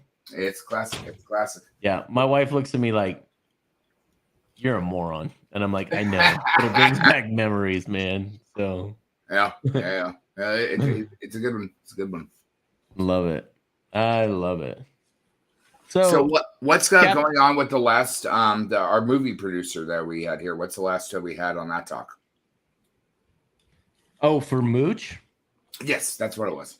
Yeah, guys. Still fundraising at this point in time. If anyone's interested in saving money on taxes and being part of a really cool project, we were supposed to have a meeting this week, but I think with everything that was going on, my son's birthday and being Labor Day and then PulseCon, we didn't get a chance to meet up with everybody to talk over things again. So hopefully we'll have some more information for you guys next week. But guys, you guys are looking to be able to write off a bunch of cash on your taxes and potentially take your tax liability down to zero and fund something really cool and be part of the entertainment industry on a side that is the creative side, which is very difficult, right?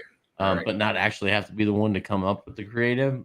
Lies. Great opportunity for you guys. Lies for you, not for me. Yours didn't look too bad. Made sure they were okay. Yeah. So, where did you get? When did you have the chair, the on-set chair for the highest of stakes made, Captain? They gave that to me. That's cool. I love it. Yeah. They said, this is for the captain. They said, we have a gift for you, Captain. And that's the gift that they gave me. You know, Captain, your depth perception of your camera actually reads well. It actually goes to the back. Oh, no, and then you went blurry. But there you go. The set's looking pretty good, right? I mean, it's looking really good. I'm gonna put my. So I got to show this too. I've never showed anybody this. Hold on. What you got? I got a poster that Richard Hart gave me. Oh yeah, I still have mine too. For what he signed, that was super freaking cool. Super freaking cool. I haven't got mine framed yet. Oh, you have yours on you? I have mine in a safe. Yeah, I'm gonna get it framed and I'm gonna put it right there in that blank spot on the wall. I like it. Behind me. Because I'm gonna cherish this because the first time I ever met Richard Hart was a surreal experience, of course, couldn't wait. Because I wanted to tell him how much he changed my life and how important what he did was to me. And so I'm like a freaking school kid, wanting to talk to him and not like fanboy on him, but just fucking thank you, man. Just a big thank you because he changed my family's history. He changed our financial history for generations. This is real life-changing stuff that he did, man. So and they could call it a cult all they want, but Richard, it really don't matter. It's a good cult. Amazing to me. So the Hex 731 gathering, if you can read what Richard wrote on there, I'll read it if you can't.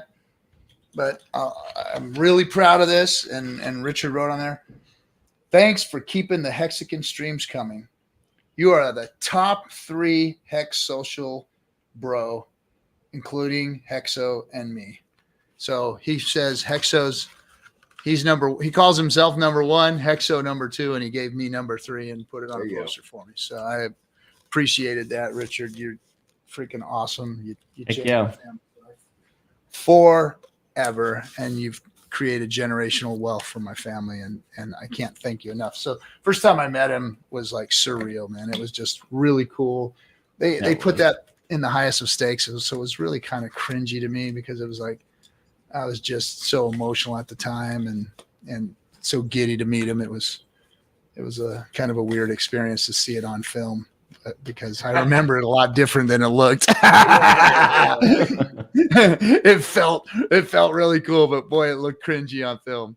I don't like anything. I hate looking at myself, man. That's why I don't rewatch old episodes. Let me just put it that way. So it was very, very hard to watch that movie that way because I really enjoyed the movie. I really liked where it was going. Really liked everybody in it and everything. But seeing yourself is just always so hard. Yeah, so hard. It's the benefit about doing the CG work because I'm not technically in it, which is like when you just do it. Yeah, I just do all the work, right? You know what I mean? But it's not. I can step back and be like, "Oh, I made that," but it's not me, right? And so when you have to see your self-talk, it's a very different paradigm on. But oh shit, is that what I look like? Is that what I sound like? But I mean, at the end of the day, the message is more important than the man.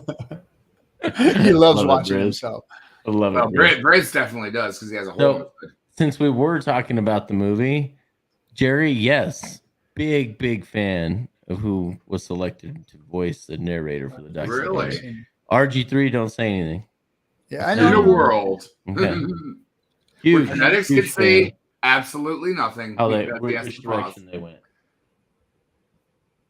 Yeah, narrator's cool. The 40-piece orchestra is going to be very cool.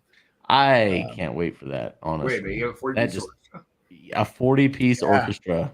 Now you need to put it on a dragon being chased by an ice crystal castle, and then you'll have Hex Burning Man. Yeah, no. Oh, let me go back real quick. I want to talk about the movie too, but real quick, one of the things that was so special to me, and I'm not going to say all these people's names at the event. What was really special was one thing: people coming up and thanks RG and taking pictures with me and all that stuff. Which, man, every one of you, thank you for making me feel like freaking. You did. I mean, it was heartfelt. I know that I was running around at person to person that probably didn't spend a lot of time with everybody, but man, I really did appreciate each and every one of you coming up, bringing me gifts and all these things and saying the things that you said.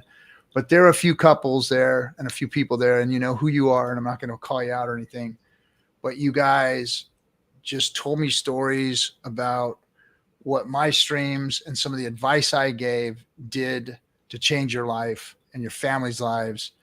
And I just want to say thank you for sharing that. And it made everything worth it. It made all the hate, all the death threats, all the bullshit, everything that ever came out of the bad side of this streaming worth it. Just to hear one of your stories. And I heard multiple, and I had multiple heartfelt stories of people that took me privately off to the side and said, hey, I just really want to talk to you about this and share this with you and say thank you.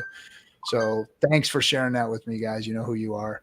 I really appreciated you guys doing that for me. It was awesome. Made it all worth it. I ain't quitting, that's for sure. Because way too much to do. It's way too much still to do. Way too much to do. Yeah. There's got to be more people out there that need that kind of thing in their life, that need this in their life, and we all know that. Yep. And you never know who you're going to reach. And that's why I tell all the Hexicans out there who are sitting in the chat room going, I don't know if I want to do that, but you know what? You might resonate with somebody that I don't resonate with, or the Kinetics doesn't resonate with, or Kool-Aid doesn't resonate with, but they resonate with you. So, you know, if you're thinking about like jumping out and getting out there and starting to influence and starting to talk about Hex and starting to do it on some type of a platform, whether it be TikTok or Instagram or YouTube or whatever it may be, freaking do it. Do it, man. Because first of all, for them, you can change somebody's life. And for yourself, there's nothing worth more. Like there isn't enough money out there to make me feel as good as I felt when I hear you Hexicans coming up to me and saying things like that. Nothing's better than that. There is nothing better than that. And it's worth, you know, not even having the money, to be completely honest. Money's good. Believe me, I ain't giving it up. But man, that's a cool feeling to be able to. T-Bird says, I hope you get a chance to thank you in person also, Cap. So T-Bird. What did T-Bird say? I hope to get He said he can't wait to thank you in person as well. T-Bird, you already have, bro. You already have. You're my wingman on the Twitters, man. And I dig you. T-Bird's a good man. Yeah, he is. Yes, sir. Good guy to have in your corner. And quite literally in Jake Lund's corner, come the diamond fight. T-Bird, I saved you a spot. We have a table. We're one of the biggest sponsors. There's the top sponsor for the diamond belt fight. We're going to have 2 places on the new canvas that they're printing out. We're going to have a Discourse Syndicate and a Hex.com logo on the canvas. Going to use the Hex.com ringside girls, or the girls outfits again for the ring girls. Like this is all going to be branded Discourse Syndicate and Hex.com for this fight, guys. So Beautiful. pretty excited. It's the largest, it's the biggest, most important kickboxing fight Australia's ever seen. So, Really? oh yeah, absolutely. You ever had these green tea mints from Trader Joe's? I have. You actually gave them to me. It was delicious. These are awesome. You know who gave them to me? I got them from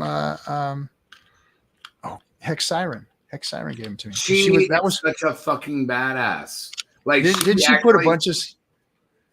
I was just saying, like the girl actually like threw down and danced with me. Most people like scare off, but like she threw down and fucking danced. Yeah. Mm. All right, so that was over one time, and now the movie. Back to the movie. Back to the movie. Kevin Smith 1.0. Yeah, a lot of people were asking about the movie, and of course, we can't talk about names and whatnot, but we are in the final stages of seeing this thing get out to distribution. That's what's very, very cool. We could see it happen anytime now, and who knows, probably before the end of the year, see this thing actually come out. And entertainment's fickle in general. I mean, obviously, I know the whole stint of that, but no, like I can't wait to see it myself, but I can't wait to like see other people, especially the haters, watch it. It's just like there's just gonna be so much ha ha ha. Yeah. Now, since we got Kool-Aid here, we need to talk. We need to talk about something we kind of touched on the last show I did, and that was the Hedron situation, and not so much talk about Hedron itself. I want to talk about what this means and what this means to crypto, because you and I had some pretty deep conversations about it in the hotel room and whatnot. Me drawing my little graphs and shit. Yeah, drawing the graphs and going over it, and you and I have gone over this stuff ad nauseum. Before, this was before, like, this is big payday shit. We were talking about this stuff. Mm-hmm. It's exactly what I talked about. We should do when t-shirts are $30 a t-shirt, and I was just like, we should do this before I even made your background, before I came out public. So what I want people to understand and start talking about and start teaching.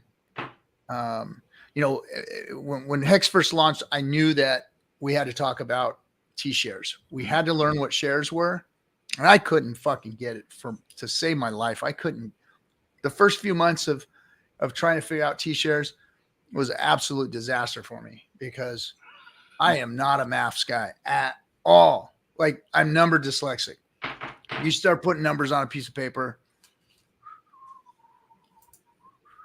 I just hate it. I hate numbers. But I knew the T-share was important. And then when we had Dev Kyle on and he talked about the history, he went all the way back and talked about what happened and why they had to create the T-share, because compounding interest wasn't going to work, because they were like, hey, fuck it. I'll just do short stakes and I'll beat all you guys and dump on your heads every time. And they were like, oh shit, he's right. You can't beat a 15-year stake with just compounded interest. Mm-hmm. You're going to have to put a set of system up. And then Dev Kyle helped create that system, or created it, and then gave it to Richard, and they said, hell yeah, it works. And so it's innovative. It's something completely outside the box that nobody's ever seen before, and turns Hex into this amazing little battery or nuclear generator or power station in crypto that was definitely needed. Something that the Bitcoiners don't even understand. They've got an immutable crypto that you can trade back and forth. How cute is that? How fucking cute is that? You guys don't even see what Hex just did. You don't understand what Hex did with the T-share. So that little nuclear generator that Hex created with the T-share, now the concept of it and what it can do to change DeFi, to change crypto for real, like the things that you've been trying to teach me for the last couple of years, Kool-Aid, it can now, the concept has been proven by what Hedron and Maxi and all of these guys have done. They've sucked the power, and now what they've done is they've made it necessary to create these 15-year stakes. Mm-hmm. So now all these other projects that may want to do exactly what these gentlemen do, because watch their success. I'm telling you, watch their success, because they're going to make other people look at it and go, well, shit, if we got in late on Hex, we're not OGs. We're not day one Hexicans. We're not pre-big payday Hexicans. We're not those guys that got in the first 2-3 years of Hex. We need to use Hex for what it's worth. And that's those 15, those T-shares. Mm-hmm. So all these other devs, all these other crypto people, they're going to want to get involved with whatever's utilizing the T-share or the B-share, the M-share. And that's where crypto is going to go. I think that's where people are going to want to get involved. And it's going to be after Pulse Chain launches and the shiny object of Pulse X is found and utilized and pumped up.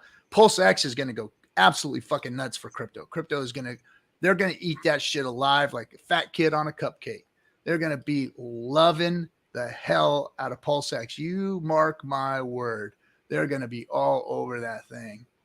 Now, the developers and everybody else is going to go, but there's more.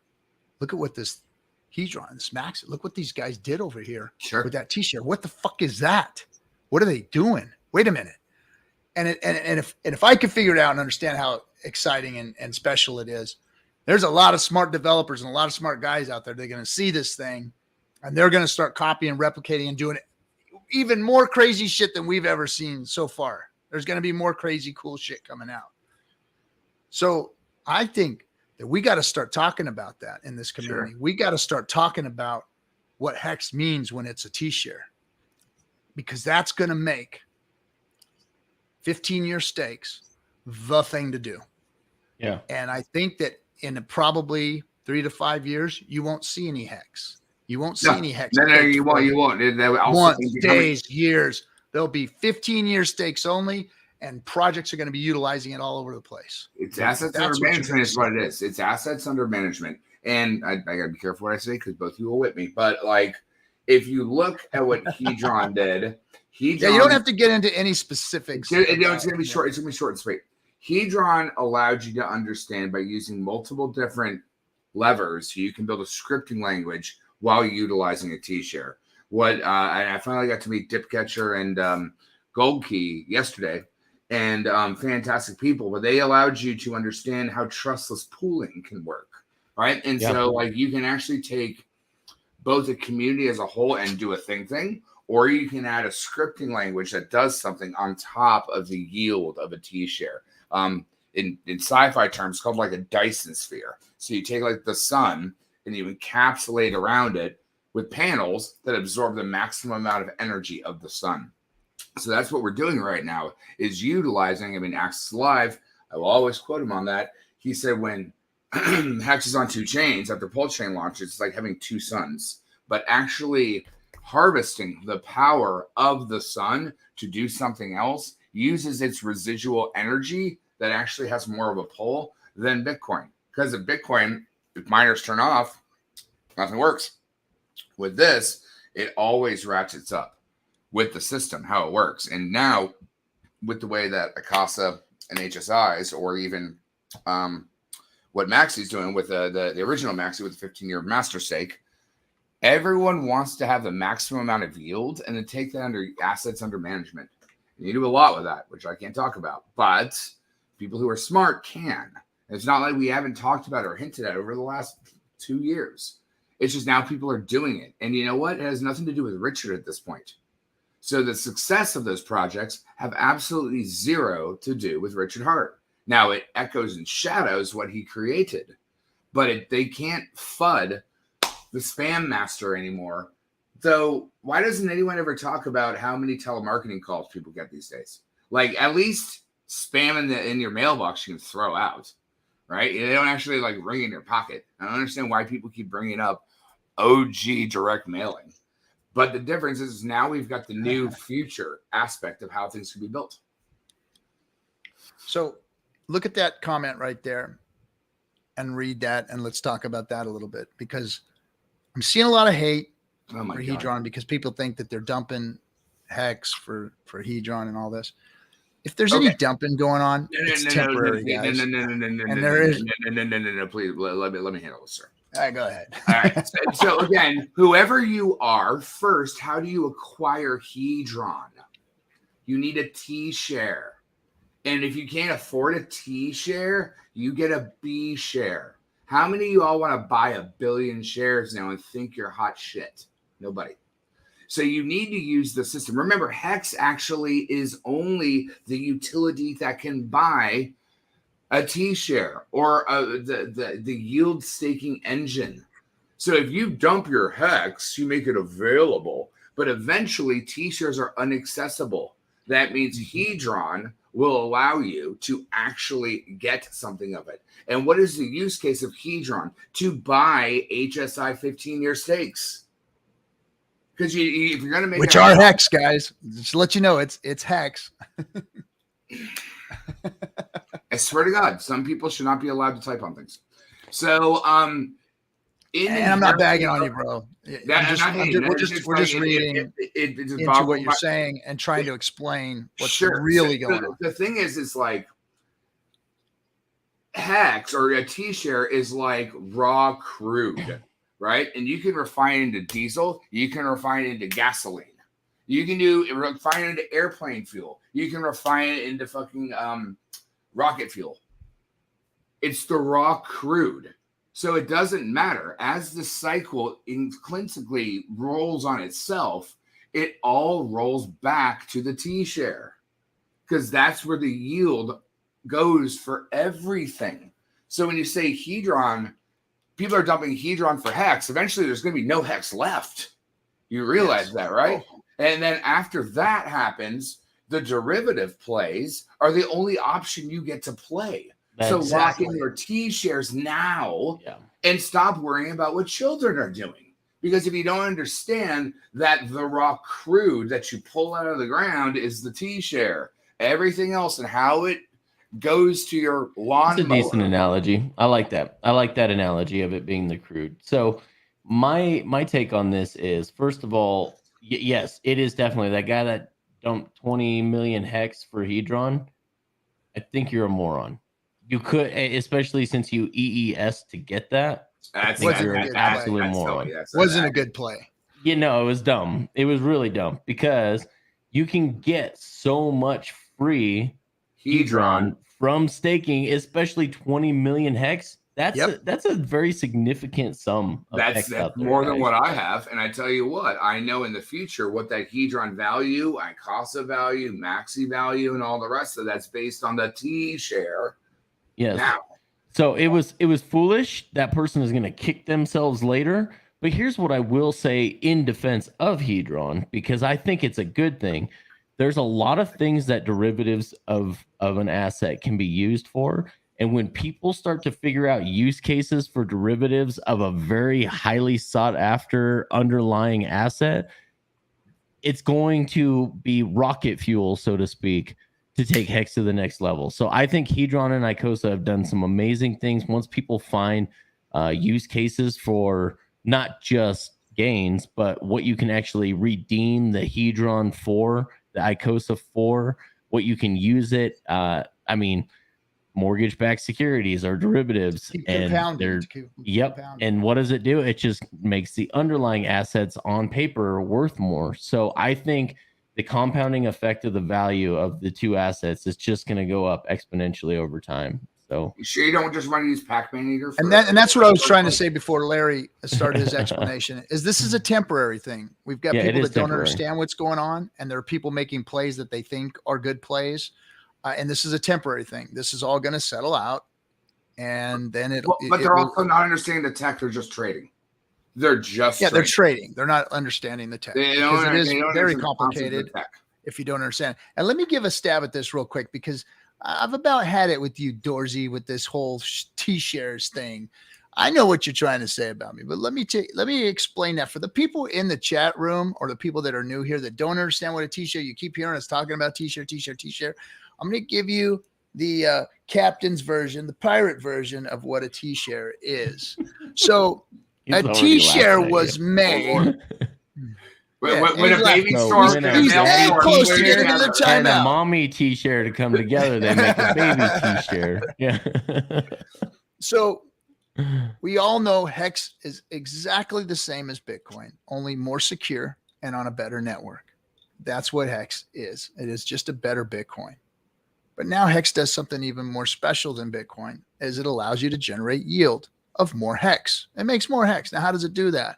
You stake it, but it's not what you think. Just staking it means your Hex just sits there. Your Hex doesn't sit there. What happens is, technically, but not really, your Hex is burned. It's taken off the market when you send it. Let's not call it burned because it really kind of isn't burned, but it is. It comes off the market and you lose it. It's gone. It disappears, but you're given a marker for that. And that marker is a T-share. 1 trillion shares is what the T-share stands for.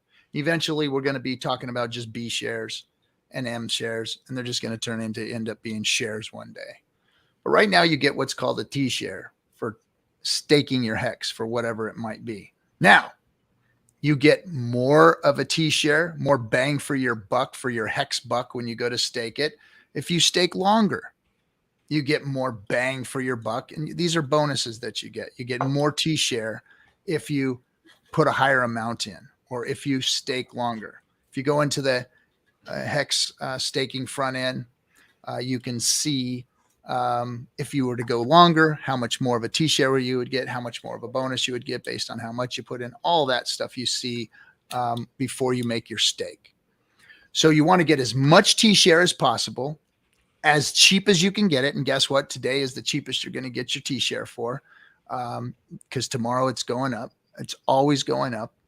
And there's a reason why, and I'll explain that to you in a second. But you're going to stake your Hex for whatever T-share you get and whatever bonus you get. Then it's going to go out there for a year, a day, or 15 years, or 10 years, or whatever it is that you choose. And it's going to hold a place. And as time goes on, that T-share becomes more and more valuable. It earns more and more Hex per day based on how many people are in the pool, how many people are staking their Hex and have T-shares. You'll be getting 3.69% inflation of Hex going to the stakers. So your little T-share or your M share or whatever it is going to be getting that inflation every single day. On top of the inflation that you get, you're going to get penalties of people, what we call emergency end staking. So this cat that just emergency end staked all of his 20 million Hex to go buy Hedron. Well, thank you, my friend, because what you did is you just gave us all a nice big bonus because your penalty went to all of us, and we got that. So the stakers get the penalties and the stakers get the inflation. The beautiful part about that in a global economic sense is that Hex's inflation is going to delayed gratification. It's being pushed back into the future. Inflation doesn't come out like Bitcoin, land on some jackwad miner's freaking pocket and get dumped on your head so he can pay his electric bills. It's not the dollar going into a bank who's dumping the dollars on your head. The inflation of Hex is the most amazing inflation tool ever. Why? Because it's delayed inflation. It's being pushed off a lot of times for 15 years. Now, imagine how important that's going to be when what happens about what we're talking about happens, where people are just going to be buying 15-year stakes to wrap other shit with it, because it's so much more powerful as a 15-year stake than it is as a 1-year stake, as a 1-month stake. You want those 15-year stakes doing stuff for you. Mm-hmm. Letting you get that yield out now, letting you, cash out sooner or whatever. Hey, I'm only going to take 2 years of it, but I'm going to use something that's using a 15-year stake to help generate yield for me. Yep. So those 15-year stakes are going to become very, very important. They're going to become very, very utilized, and it's going to make Hex's price go to the freaking moon, because there will be no Hex to get. There will be no Hex. Do you understand that? There will be no Hex. You'll be waiting in line for somebody to bring their Hex out into the system. And if you have no Hex, you have no T-share. And that's the whole thing. Yes, sir. So that's the T-share. Now, when your stake is over, when you're done, and when you've come to fruition, first thing you're going to do is you're going to mint your Hedron because you get it for free. You get Hedron for free for having a stake out there, a hex stake. So you're going to mint your Hedron, and then you're going to mint your new hex. See, what happens is you lost your hex. Now that hex is coming back, plus all the interest, plus all the penalties of what that T-share's value is today and what you gain throughout all of those 1 day all the way to 15-year stakes. That hex is going to come back to you in freshly brand new minted hex. But you are getting your principal back. So that hex that you really burnt didn't really burn. It just kind of duplicated itself. It went away for whatever amount of time and then came back, plus your interest, plus your penalties. And now you have a new bag of freshly minted hex. It's not old money, it's new money. And there it is for you to go and do whatever you wish with it. More than likely, what people are going to be doing, and here's the other beautiful thing about the hex system, is that because they saw how valuable that T-share was, it's like having a miner or a golden goose, right? It's like having a Bitcoin miner or a golden goose that lays golden eggs. When it's time to kill the goose, do you really want to kill the goose? Like, lay me one more egg so I can have a baby goose and then I'll eat you. And then, you want to put the steak back out there. So most people aren't going to be killing and eating the goose. They're going to let it lay another egg and put another goose out there for a little while and maybe take some of that, so I see that it's going to be very, very difficult for people to unstake and not restake again. So that inflation might end up going back out for another 15 years. That's the beauty, the global economic beauty of Hex and what Richard and Dev Kyle so even further delayed inflation rate. Yes. So I hope that helped you understand my intellect, Dorsey. And I explained it well enough for the people. Captain's TED Talk. Now the thing is that like right now, Hedron's a shiny new object. So you have people trying to play with the shiny new object. But if we scooch ahead another 2 years, getting a T-share off the next bull, good luck. You got 30 or 40 or 50 grand to get a T-share. But what you are probably going to use is your derivatives off of what you have to either buy more hex, which you can use through Hedron, or using ICASA, which gives you ICASA and Hedron that allows you to have a derivative to buy more hex to up your staking ladder. So it actually not only locks up the funds longer, which makes the utility less available for other people, but then gives you a derivative that allows you people who want to speculate and play to speculate and play, or if you're smart, it's like having a 401k that makes little tiny 401ks. Yes. Yes. Yep. So right now, if people are playing around with it, be fortunate that they dumped it because you can get some right now.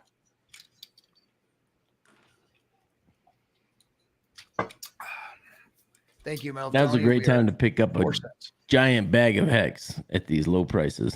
So yep. Hey, let's 95% off. 95%. Got another Hexican in the room. We're gonna bring him up. Our I don't know how to explain him. Anyway, everybody, UFO 42. What's happening? What up, UFO? What are you gonna grace us with this evening? Inexplicable. Well, I don't know. Who can explain me? There were these things going on the chat. Like, sounds like a Ponzi. No, it is not a Ponzi. No, Jerry Oaksmith is giving you a hard time. He's a long time listener over here, not a first time caller. Yeah, and he's just giving us a hard time. He said it sounds like hard times is okay. I mean, better than those nude whatever guys and that what we have seen on Gary's live stream, like whatever. We don't want to talk about that. We are talking Hex and all of the universe that Richard Hart has been creating and is still creating. And there is no Ponzi part. There is no pyramid scheme part. A few moments later. Yeah. A few moments later, bump it. So, Torin, I want to answer this question for you. Is the hex on dexes, hex that has been minted from stakers, is that the only way new hex is minted? I can't believe I never thought about that. The only way new hex is minted is it comes out at 3.69% per year inflation to the stakers. That's how new hex is made. Everything out there is just liquid hex. And technically even lower than that. Most of it's delayed 7 years out on average. Yes. So and think about like what happens in a year of E-Drawn where everyone makes 15-year stakes to get a Casa. It's going to go from 7 to 11 so bloody fast. Yes. I bet it does. Now they're getting smart with it. We should my calls are usually not let wrong. him explain to us how it's not a Ponzi. We should have told him. Yeah. We got that. I got that one for you too. Right here. Right here. Well, with Briz, the thing is that the OA absorbs half the penalties, which allows it to be continually diluted.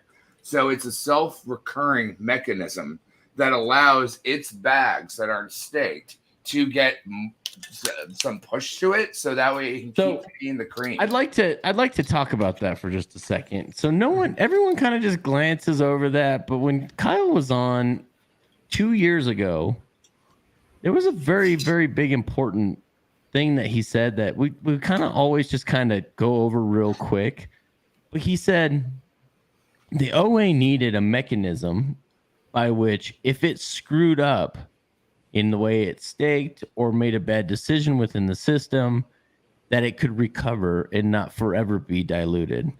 That's why the OA gets 50% of the penalties.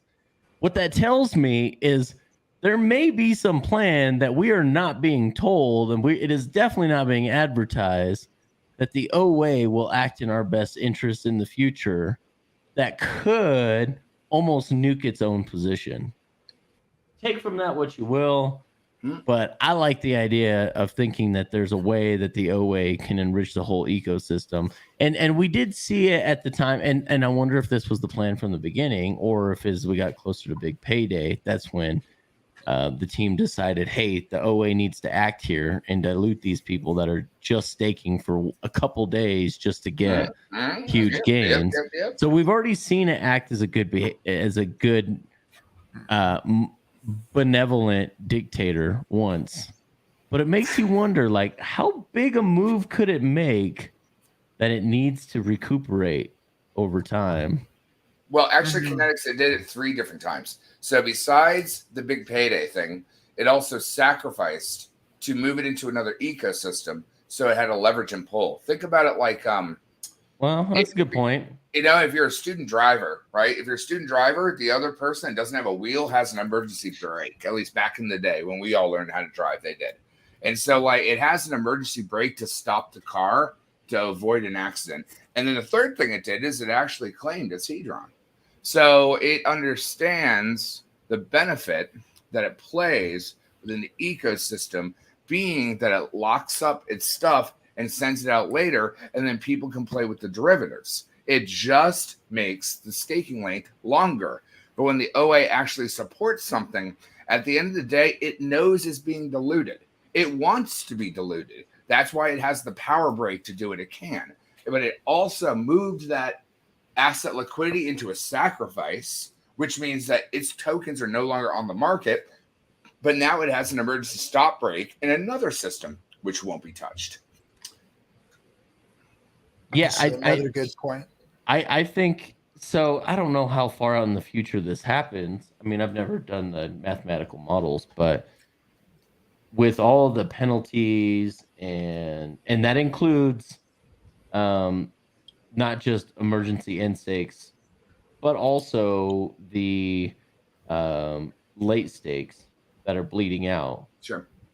It knows it's going to be diluted at some point in time, but how far into the future is it only diluted as much as Tesla and Elon Musk's ownership, where it's only 20% of the supply? Right. But at that point, there's a smart trickle out method that eventually it's not so. I mean, you think about it. Elon Musk owned 100% of Tesla at one point in time. Now he only owns 20%. but the value has gone up as that ownership has trickled out to new partners, to new people that are buying into the system. And I think it's kind of a similar plan to what Hex is doing and what the OA is doing. Though we won't have any representative of the Hex product come out and say as much, though. Yeah, but this is the old classical way of getting venture capitalists in, selling parts of your company, going, and diluting themselves. Yeah, diluting themselves. But actually, in Hex, I don't really get it because the OA is, getting part of all of it since. So, as I understood it from the very, very early beginning, at least what I read back then, and I my Solidity, reading. I wasn't that good back then. The OA isn't a problem in Hex at all. It is just no, it's not a problem at all. As you said, that benevolent, whatever you said, and not let's get up to flights of angels and stuff like that. That people. So if you've never played the game Civilization, which is I coined Sid Meier's. Yeah, exactly. Mm-hmm. So I coined Richard playing StarCraft with finance 3 years ago. Now in the game Civilization, think about it like real civilization. You have the Bronze Era, everyone running around on horses with little swords.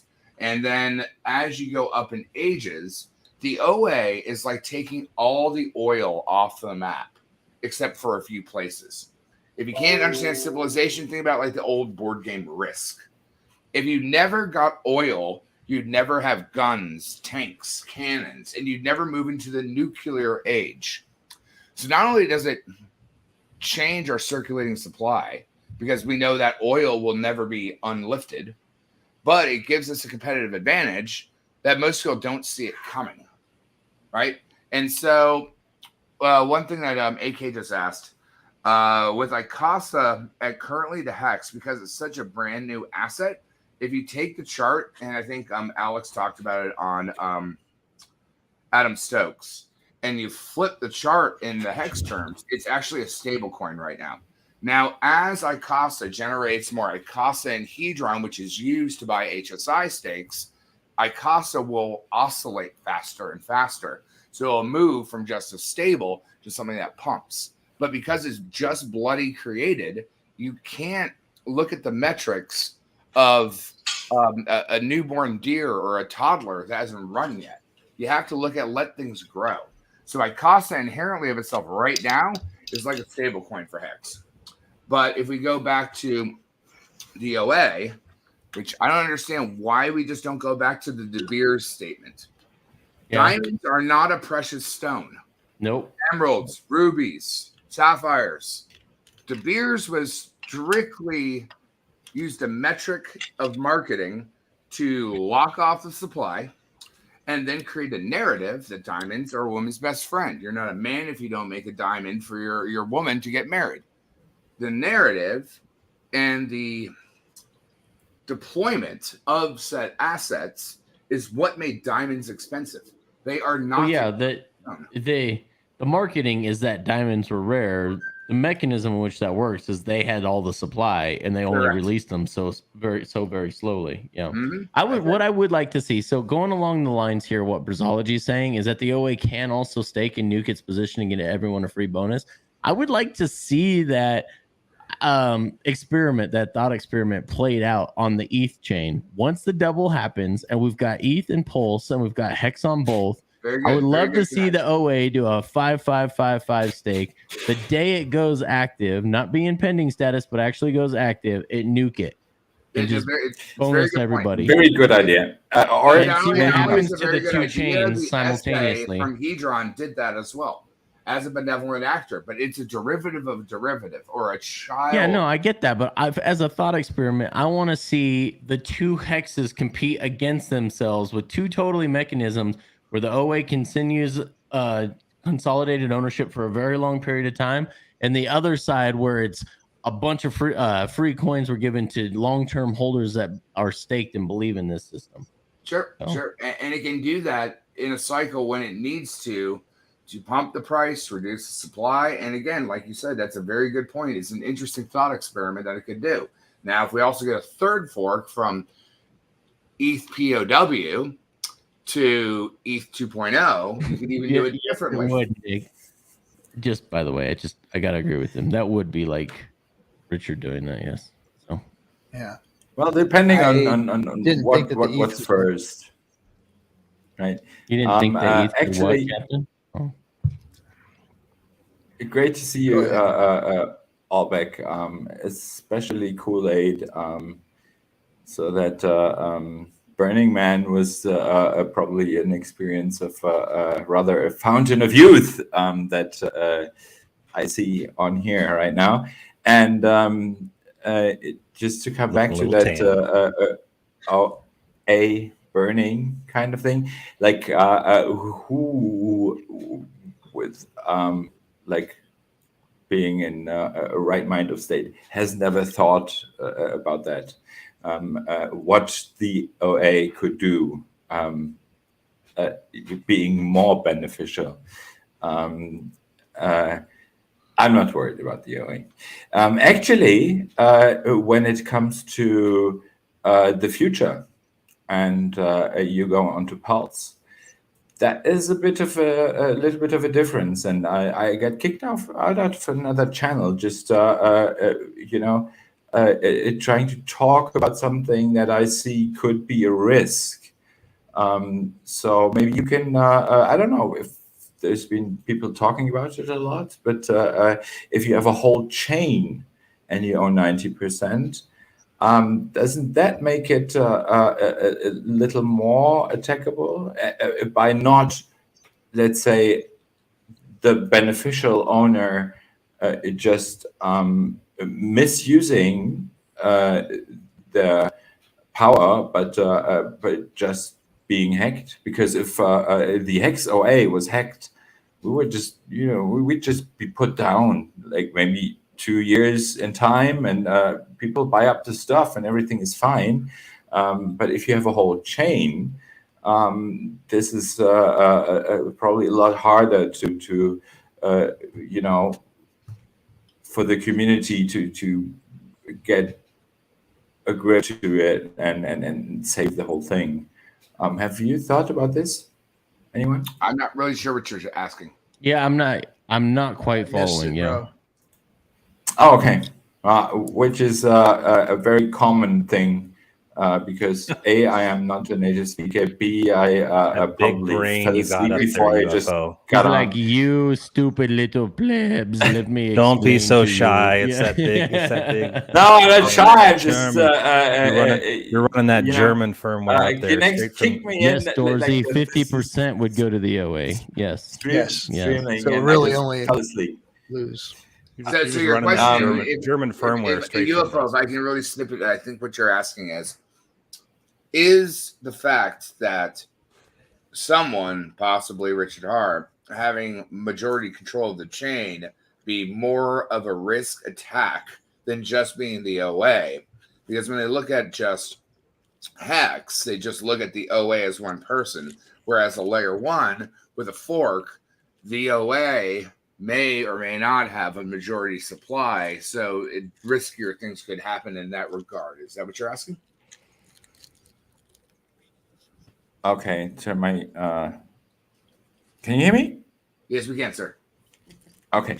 Yeah, I turned down my mic. Yes, this is exactly what I'm asking, because there's a difference of having this complete token out and owning a whole lot of that and being some kind of the master of that token compared to having a chain.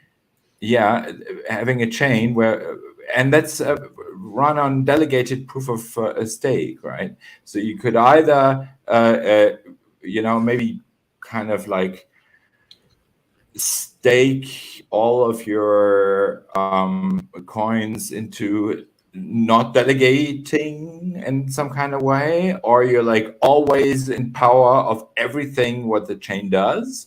And if in that case you get by like not being the bad guy, but just because of some coincidence or whatever, we get hacked. I say that in the hex part, there's no problem if 90% of hex come out into the market. It'll swallow it up within 2-3 years. But if there's a chain, you are in control of everything that's going on the chain when you have the majority of votes. And this is a little bit of a difference. Yes. I don't know if that has been I think the easier way to discuss that is, I think the majority of most chains are actually owned by founders. So look at Tron, Cardano, EOS, Binance. BSC runs all of its own validators. And then, and that's the whole thing. It's like people are used to the founders, air quote, 30% for the team, 30% for the marketing, blah, blah, blah. People are used to that. They're just looking excuses with the OA side, because really the OA makes the real circulating supply vastly less than what it actually is, because the benevolent actor. And then we've seen by example what has been happened with these benefactor of people who hold these tokens to get diluted. So we can see by example what happens with those assets, because believe me, Silver would watch and he would know. And so when you have history, you can use that history to understand on where it will go and what it will do. But for example, Justin Sung apparently is forking ETH, just like Richard did. The grand master of doing anything and everything to make a statement that he can't follow through himself. Not a goddamn unique idea ever. But people are okay with it. I am totally with you. And the only thing is, what if it by some whatever reason gets out of that, and this time, well, it won't be called the OA, it will be called the PLSA maybe, hands, and someone else gets hold onto it, because but that's an imaginary horrible. That's an imaginary horrible. Okay. And like, if you think about it, because no. Okay, first of all, Linda, listen. So first of all, Richard has never shared a screen. There are a few people that know where he lives. He has taken a very, very vast more scale for the protection of his asset than most other people have, including. And it's probably going to be split up over multiple wallets, like the OA is too. Right. Yeah. So like, but again, that's an imaginary horrible. If I got CZ's keys, I could unplug the whole thing right now too. So, but again, it's the same thing I teach in my security method. By making sure you're hardened on multiple levels, that becomes a non-probability. Now, yes, anything could be right. Yeah, but at the end of the day,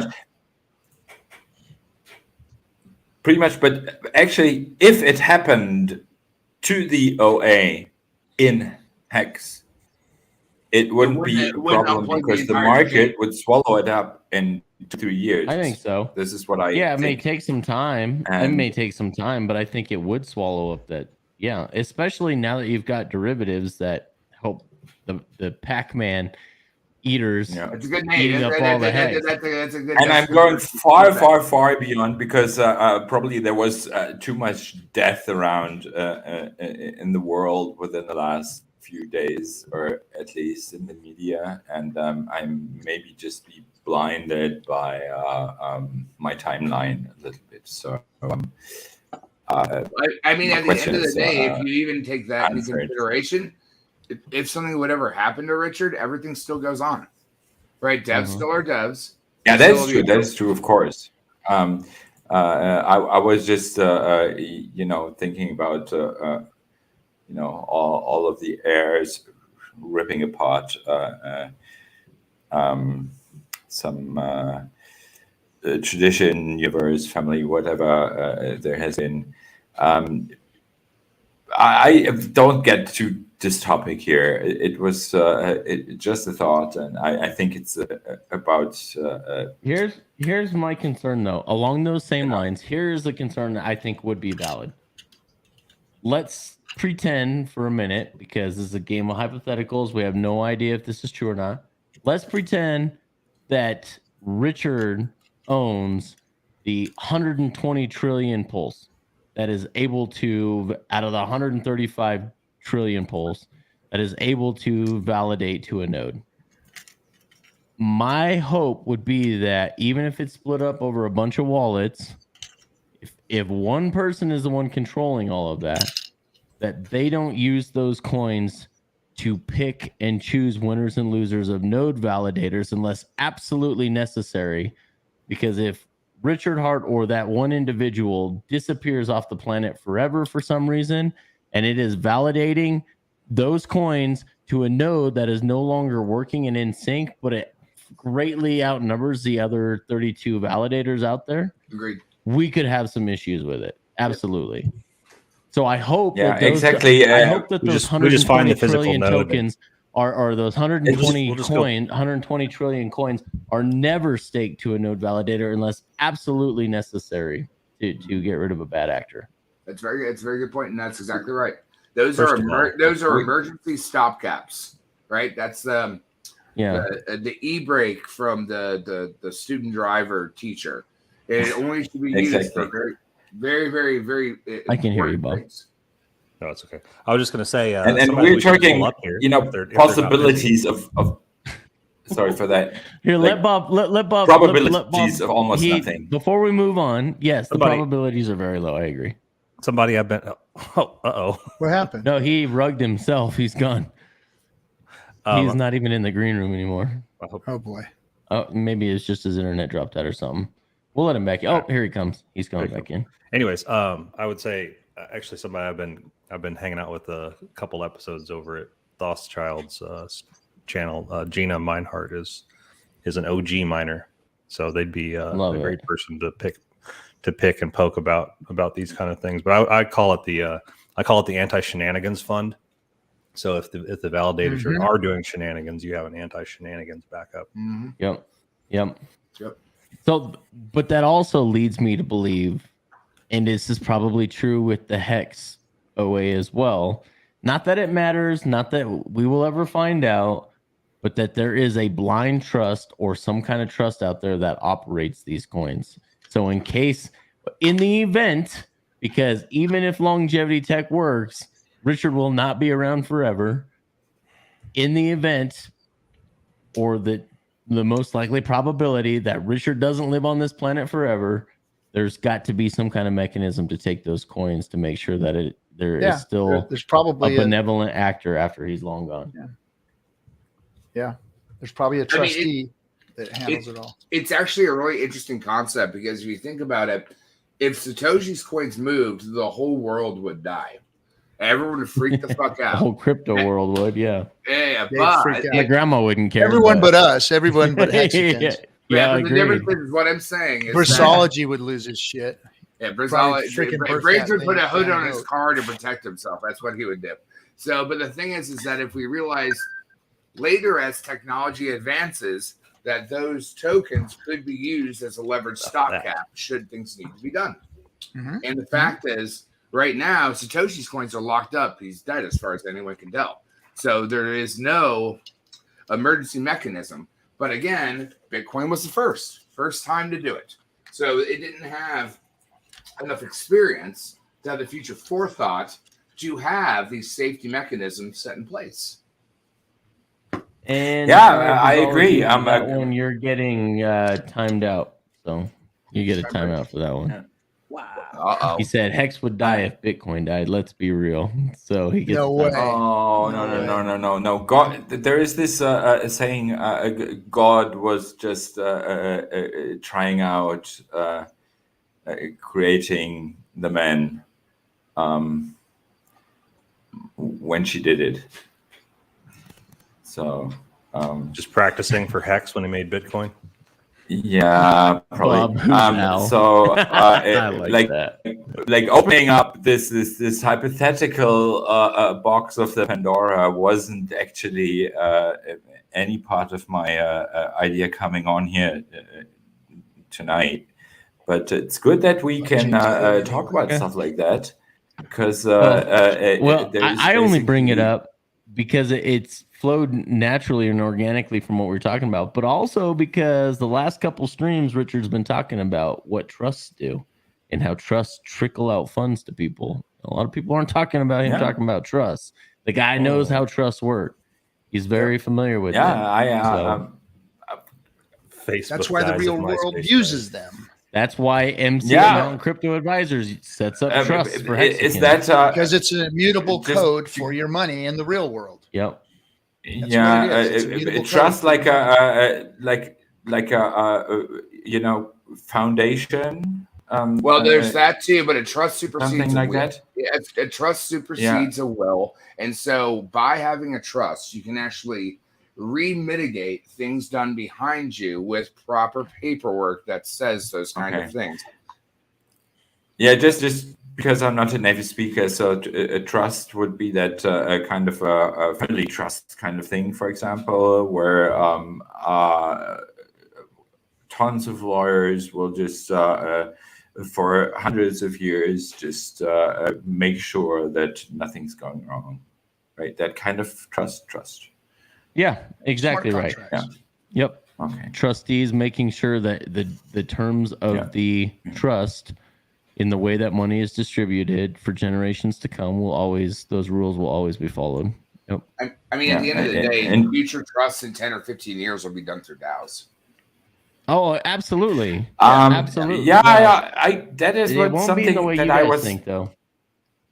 Yeah, I was thinking about that for a long time, and I haven't had the chance yet because a very old friend of mine got to be a professor in Switzerland who is doing Stiftungsrecht in German, which is I don't know what probably that means. foundation law, trust Sounds law. like It's like I thought you just put like a what are these super super rich people do when they want to put up and their money for so that it's going to be there for hundreds of years for their future families and or for some good thing, and so I really wanted to didn't make it yet, but this is the thing. If you can build this into smart contracts, which is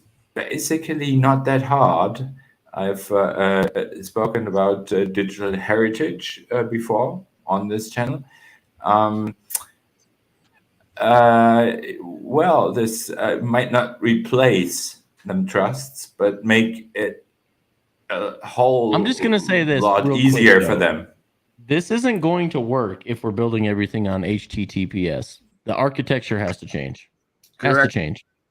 So there's going to be a great awakening, and I think it's going to affect crypto more than you guys think it. Well, I don't mean necessarily you guys here as a panel, but the people who think that crypto is immutable and here forever, the way it exists as it exists now will not be the way it exists in the future, guys. Just want to throw that out there. Well, furthermore, and it's not gonna be something that a lot of you guys are gonna be happy with me about when it does happen, but I've warned you.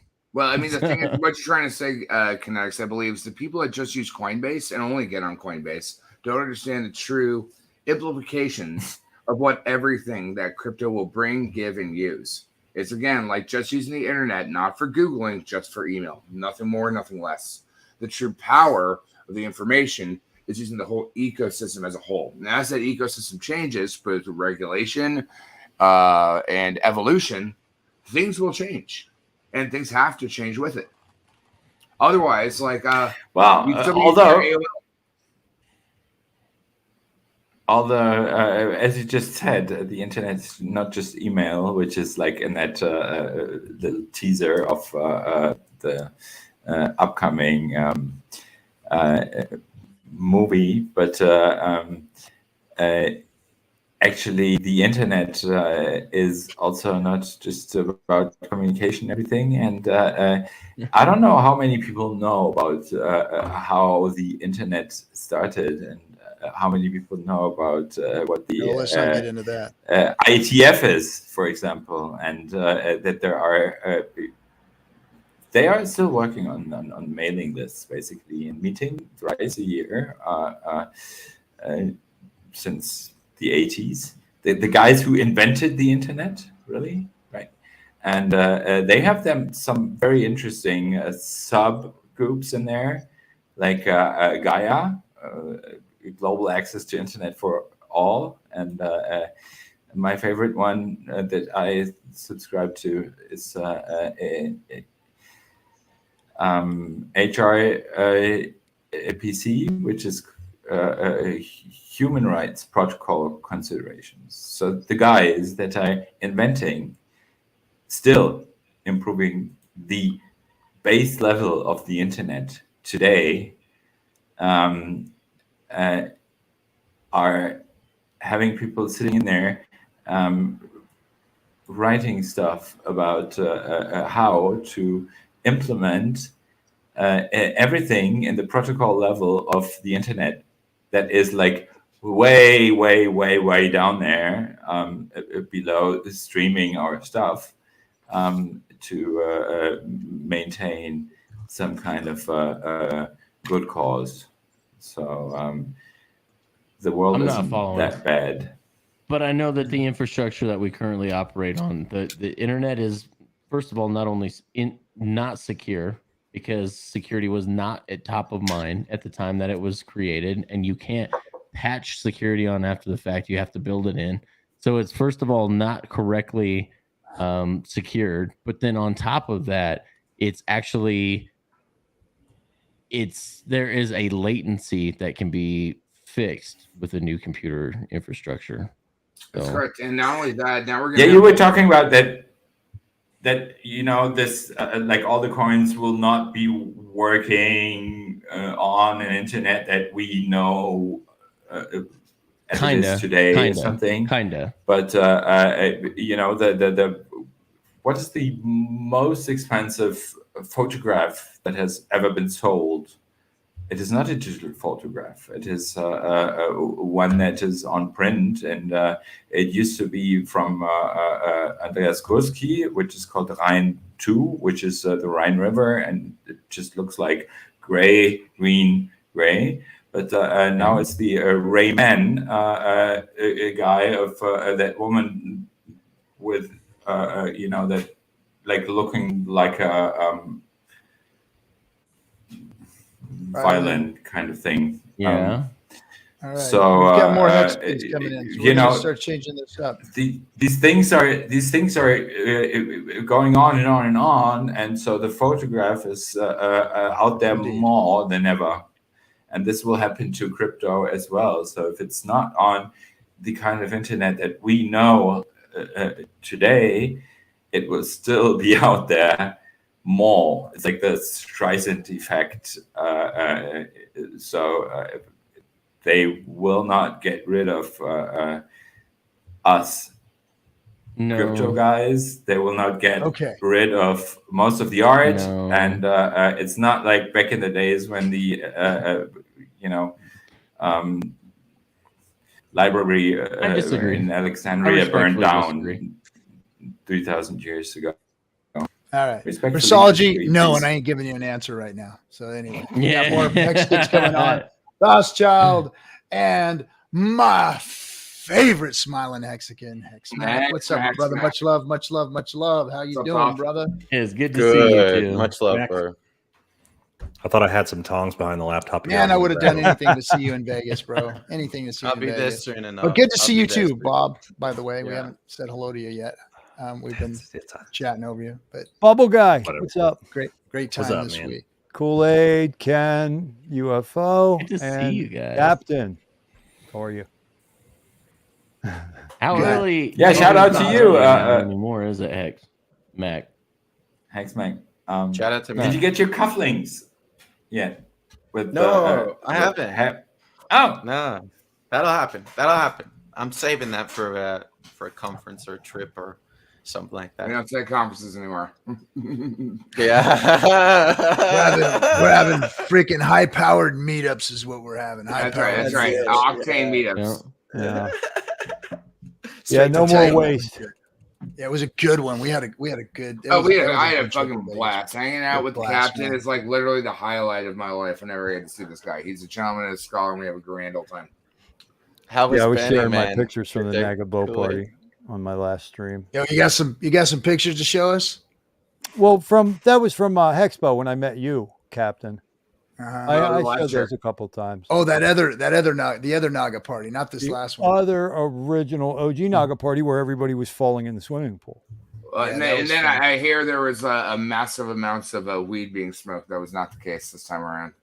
No, there was lots of it being smoked. I I heard about clouds, and if I was going to see a cloud, Oh no, that was at one of the I don't want to say who. Well, of course everybody knows it was Freddie's party. Oh, that's what it was. That was what it I'm was. sitting Freddie's here, party I'm trying to like had a edit big- myself. What should I say? Like everybody Had a was big on mushroom? bathroom, No, I shouldn't say and that thing was so smoked out, like you couldn't even. If you walked in there, you were popping positive on a piss test. That's for sure. It was like you didn't go in the bathroom unless you smoked weed, because if you went in that bathroom, you were smoking weed, and it was a big bathroom. It wasn't like there was like 20 fucking people in there. I mean, it was, it was amazing. It was something The out of bathroom a party, freaking as Cheech and MP Chong Pointer calls it. movie. Yeah. You The just bathroom. walk into I the thought- bathroom and everyone's doing fucking. Now Freddie was nowhere Jesus. around it. Just to let everybody know, Freddie wasn't in there. He wasn't doing anything. It was everybody else, and I won't talk about who was in there, but there was some prominent Hexicans in that room. I mean, we Probably should have been in there. but I thought that there was this rule called that like what's in Vegas stays in Vegas. The thing is that Vegas is so small that mostly everything happens outside of Vegas, even if you're in Vegas. You call it want the to see some Mustang of Ranch. my Call it footage, the maybe. Mustang Ranch. No, you don't want. I can see the car in that phone pic that you got there, UFO. I see what Yes, you're trying. Ross, where you been? Hex Yeah, Mac Ross. shows up and Ross shows Holy up. Thanks, Webcams Mac. dot Thanks for XYZ. bringing Check Ross out all with the you. favorite videos that You know, nobody I wants to actually see. own T-shirt OnlyFans, Hedron OnlyFans, and Hex OnlyFans. So maybe you'll see pictures of Captain Short one day on there. Ooh. Ooh. Ooh. Yeah, Maybe what NFT, happens that in for Vegas doesn't stay in 5555. Vegas. It's sold for a premium on Hex OnlyFans. That's right, Hex OnlyFans. I don't have RG Short OnlyFans.com. Maybe I need to grab that one. I told one Yeah, thing- Mac and I were just talking about that a couple days ago, about how Funding Jim was talking to Dollar Cost and said that he has funding only a Funding Jim OnlyFans. Gary has his own OnlyFans. Oh, I fucking love Oh, that. that's creepy. Dollar Cost Come just on like now. stared at the screen and then he hit his little Pepe copper So, trigger. it's like Gary. Gary had good foresight about that. He's going, oh man, like my name's gonna be around. I want to earn the IPs for my shit.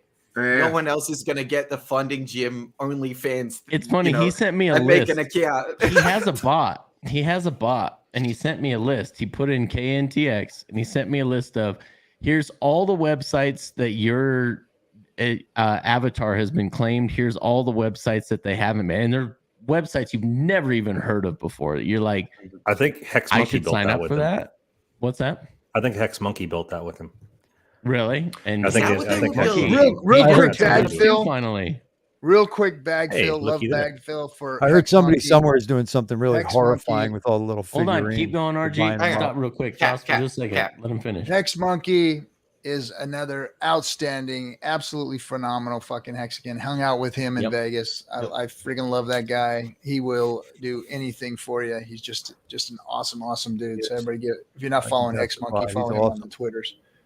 Yeah, I got to see Where Hex was Monkey he? on Nice. What about Funding Mousetrip? Jim. Where the freak is Mousetrip, man? I miss Mouse Mousetrip. Trip made billions of dollars off of Hex and disappeared in Puerto Rico. That's all I know.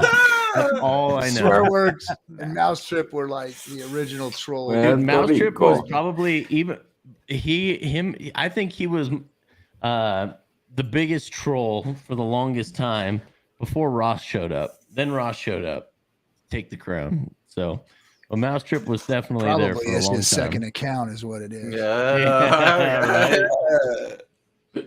yeah. I'm overdue a good Ross troll. Honestly, why isn't Marco coming on? I haven't seen Marco in a while. Yeah, I told Marco to come visit us, man. I ran into him a few times out there, man. He's Love too that busy guy. flexing on Richard. Haven't you guys seen that? He's flexing on him hard. Oh yeah, those watches. Oh my god. Did I saw that picture? Oh, they saw a picture of me by the pool. Yep. I was out there showing up some of the freaking. I saw you out at the golf tournament twerking on that cardboard cutout of Richard Hart. Dude, I'm gonna keep saying this until it really dude, you were in good shape. You were tanned. You were looking fucking like at peak level. Sharp man. as fuck, peak man. level. I'm not there yet. I just got off the phone with Ryan this morning, and he and I are back working together. He had a little trip to take, and then we had Vegas. And I did really good. I didn't gain any weight, which was good. He ate the salad. But we're the next level. The next level is, so we've broken down, a little more breaking down, and then then it's build time, and I'm gonna get ripped. I'm gonna get ripped this next year. Yeah, I ain't playing. I ain't playing at all. Shit on. Bring that shit on, man. But hey, when the twerking thing real quick. So it was so cool when you're driving through the golf course, you go through this tunnel and then you come up the hill. And I think it was the 9th hole, and you come up this hill and the first thing you see is Richard's ass hanging out at you because they had that big twerking cut out sitting right there. So as soon as you pull up that here, boom, there's Richard and his ass, man. That was great. Dude, we need those cardboard cutouts at every fucking convention, conference, meetup. You just put Richard worldwide. Literally. Richard's at every fucking thing. Hey now. There was a couple people, and you know who you are, that had a little trouble with your booze. Yeah, you gotta watch that because Captain's always watching. Yeah, but always watching you guys. A fearless leader now isn't supposed it? to take a drink of water with every drink. So we should all I drink is bottled water at a party anyway, so I just make sure to put my lid on every time. I don't drink, so yeah. No, I'm waiting for a freebie. In a long time. I don't drink and do drugs, so I'm gonna leave my my bottle out and go ahead and give me a freebie, right? That way. It's... well, for my part, I'm a. It's not peer pressure. It's just your turn. They put it in the bottle. I'll take your rations. I'm an alcoholic. I'll take your but I'm a boring alcoholic because I can only force down 3 beers on any given night, and they have to be session IPAs now. So I'm just, I'm pussified completely. Well, let's hear this story. Let's hear this story. Yeah. Briz, I'd like to know more. How'd it go, Sammy? Briz? We're waiting. We're waiting, Briz. Come on, Briz. Got the link. Sammy, we're doing a lot of hanging out. Every time I turn around, there was a Sammy and a Brissology there. So, come on, Briz. Come on, stream. Come on up. What there it happens is. in Vegas, he said. Clicky, What clicky. happens in Vegas ends up as memories in Australia, right? Yeah, memories in Australia. People were saying that Corey Costa and KDP looked like they were a match made in heaven. And they both commented on Twitter that they had a life goal of wanting to marry a Hexican. So we need some Hexican marriages around here, I think. I think it's about time. Oh, wait, nude. XYZ. Don't go anywhere. Hey, look. You ask for a Marco and he appears. Well, I'm ready to get married again. So there he if is. anyone Marco, out get there, in here. Get in here. You know,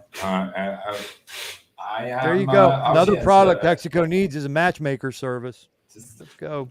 G3. We talked about this. Yeah. I know. We've talked about it. I told you to make it. I told you to freaking make it. I'll come back with a piece of cardboard and an iPhone drawn on the piece of cardboard. We're all working on so many things as it is already. It's like, my God, who has time? Yeah, we gotta put quality Hexicans with quality Hexicans. I'd like to see. Are we gonna do T-shirt harmony, or would it be like T-shirt harmony? At the rate we're going, it'll be B shares by the time we fucking get it launched. That's right. B-shirt harmony. Maybe we should just take over Puerto Rico and turn that into fucking Hexico. There's so many of you guys already out there. Like, we need one in your hemisphere, though. We already agreed Australia is the spot because it's 270 meters above any kind of flood impact zone. Like if there was like, no, it's because the water spins the wrong direction in the toilet. No, you're right, Kool-Aid. Fuck that place, man. And everything out there wants to fucking kill you. That's because the water spins the wrong way in the toilet. How ludicrous is that? They take away their guns and you can go out in your backyard and get killed. Giant spiders. Oh. Okay, I will put up my word for the canaries again, because there's books about it that about canaries. The best weather is here. I had a canary once. Died in a coal mine. Where is that? Where you're in the coal mine? That's where kinetics is mining this weather. That's right, Gina. You don't need. Well, luckily we don't have alligators here. We have crocodiles. The Marco one. Yeah, they have the meaner one. Come on, Marco. Marco, let me know the next time. We talked, Marco. You said you were going to come visit us again. I'm throwing the link out. I will make it a point to come meet you, brother. Come up in here, brother. So what you can do, Marco, is come to LA, and then we force Kinetics to come out because he's one of the few I haven't met yet. So what we'll do is force Ken to come out on here, and then he has to leave his mountains that are not necessarily west for him. They're more like where you are. Hey, Kool-Aid, man. Those Burning Man photos looked a little nutty, man. Wow. I didn't even show me behind the scenes. What a boring summer. You guys from Burning Man to I didn't even talk about the Orchard Dome. We're not going there with the sheets, guys. Him and Cosmic sent me some really good photos. I've got some nice. I love you, Hexicans, to take care of the old man. I love you guys.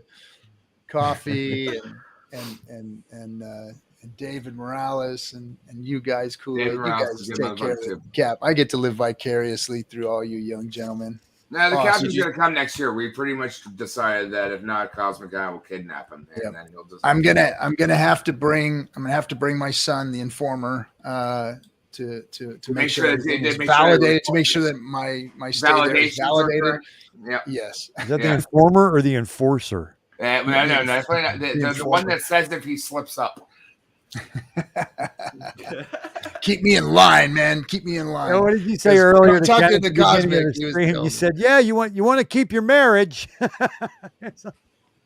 Yeah, no, I didn't have definitely do that. Burning Man is just, it has everything for everyone, right? So like you can do whatever you want or nothing at all, and it's just a wild shit. Never seen anything like it in my life. Yeah, man, I feel too old for that shit now. Nah, let me get around you. We'll go to bed. Yeah, no, I said Mac is my priest now in Hexico. He's like my shaman / priest. Yeah, all we gotta do is just whack him on the head. I can take him with me everywhere I go.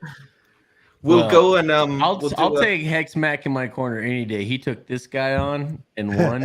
I'll take him any day.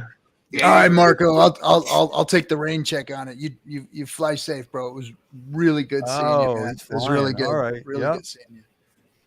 You should see Max Waller be there. He put the kangaroo to shame. Shh, we don't talk. Okay, ladies and gentlemen, everyone, be quiet. Everyone, make sure you mute yourselves. Briz has a story to tell. There he is. Oh, shit!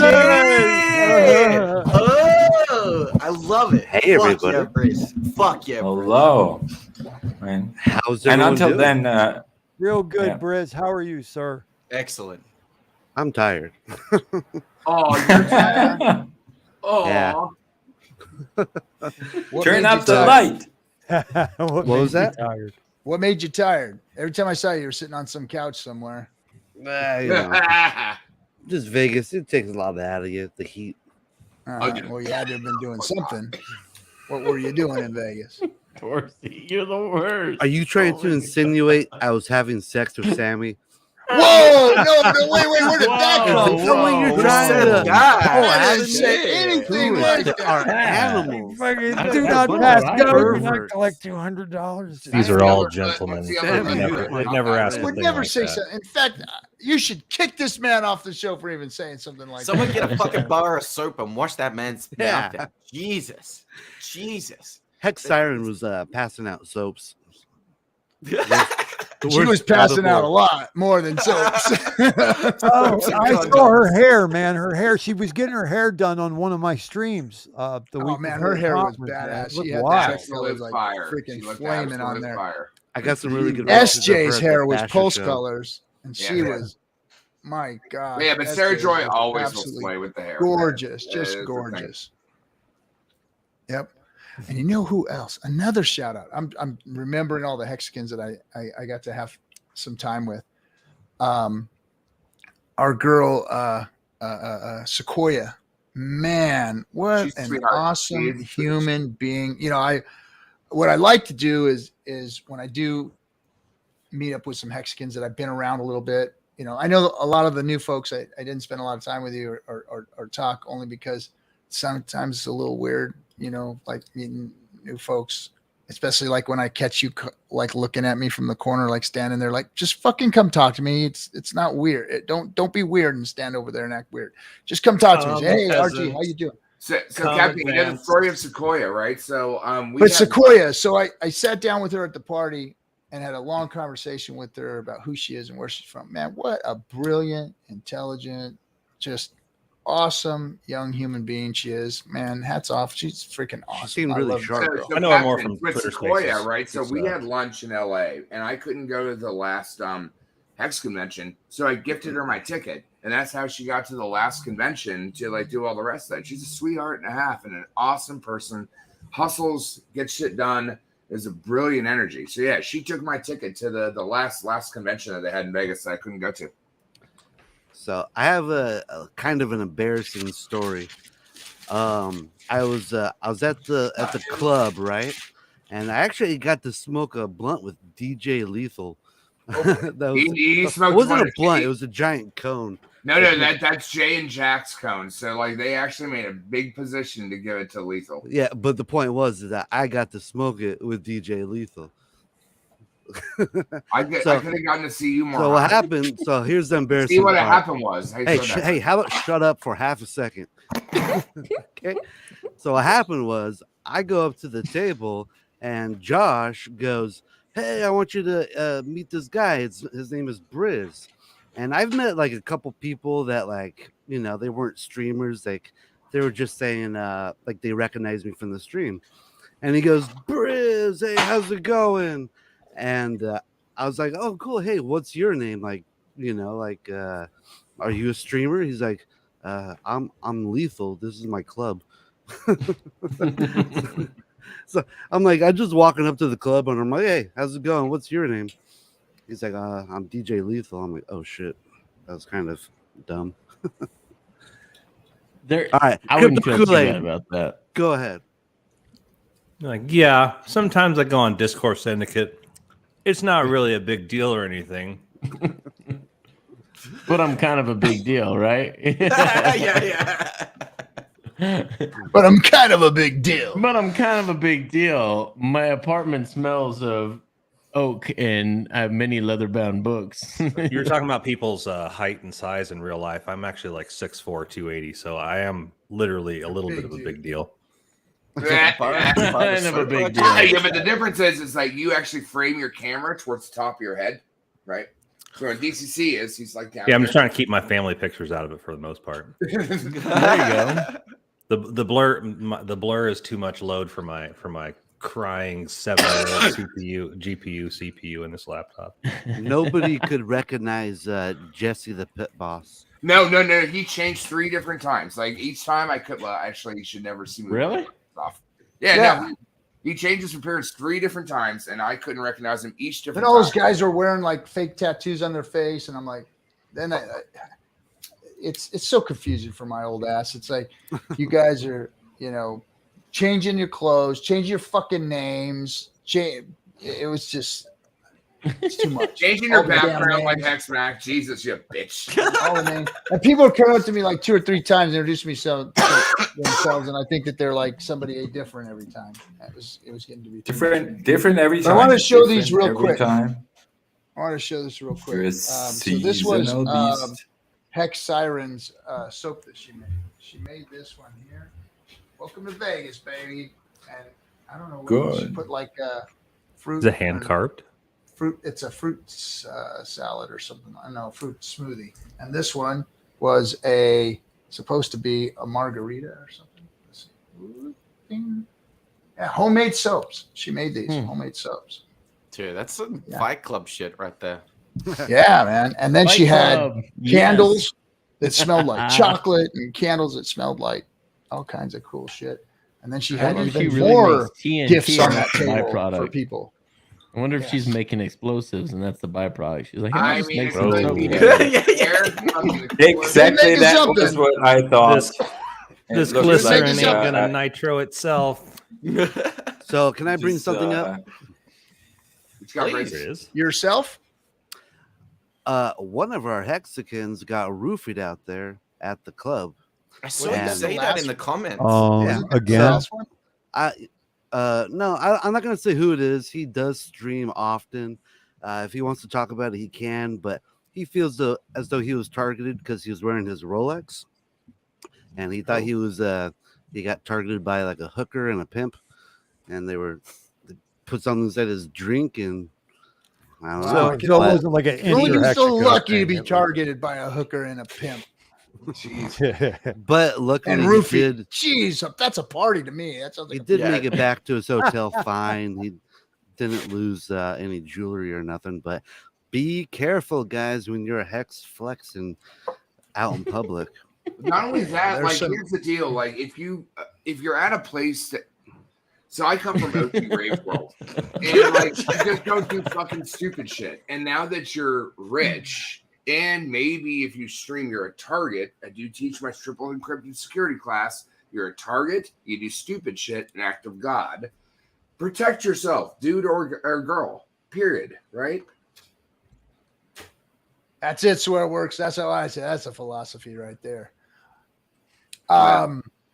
It's going to get more dangerous as time goes on. We're going to have to keep an eye on each other. And there was somebody that came in, and I won't say whose girlfriend it was that this happened to, but somebody was trying to.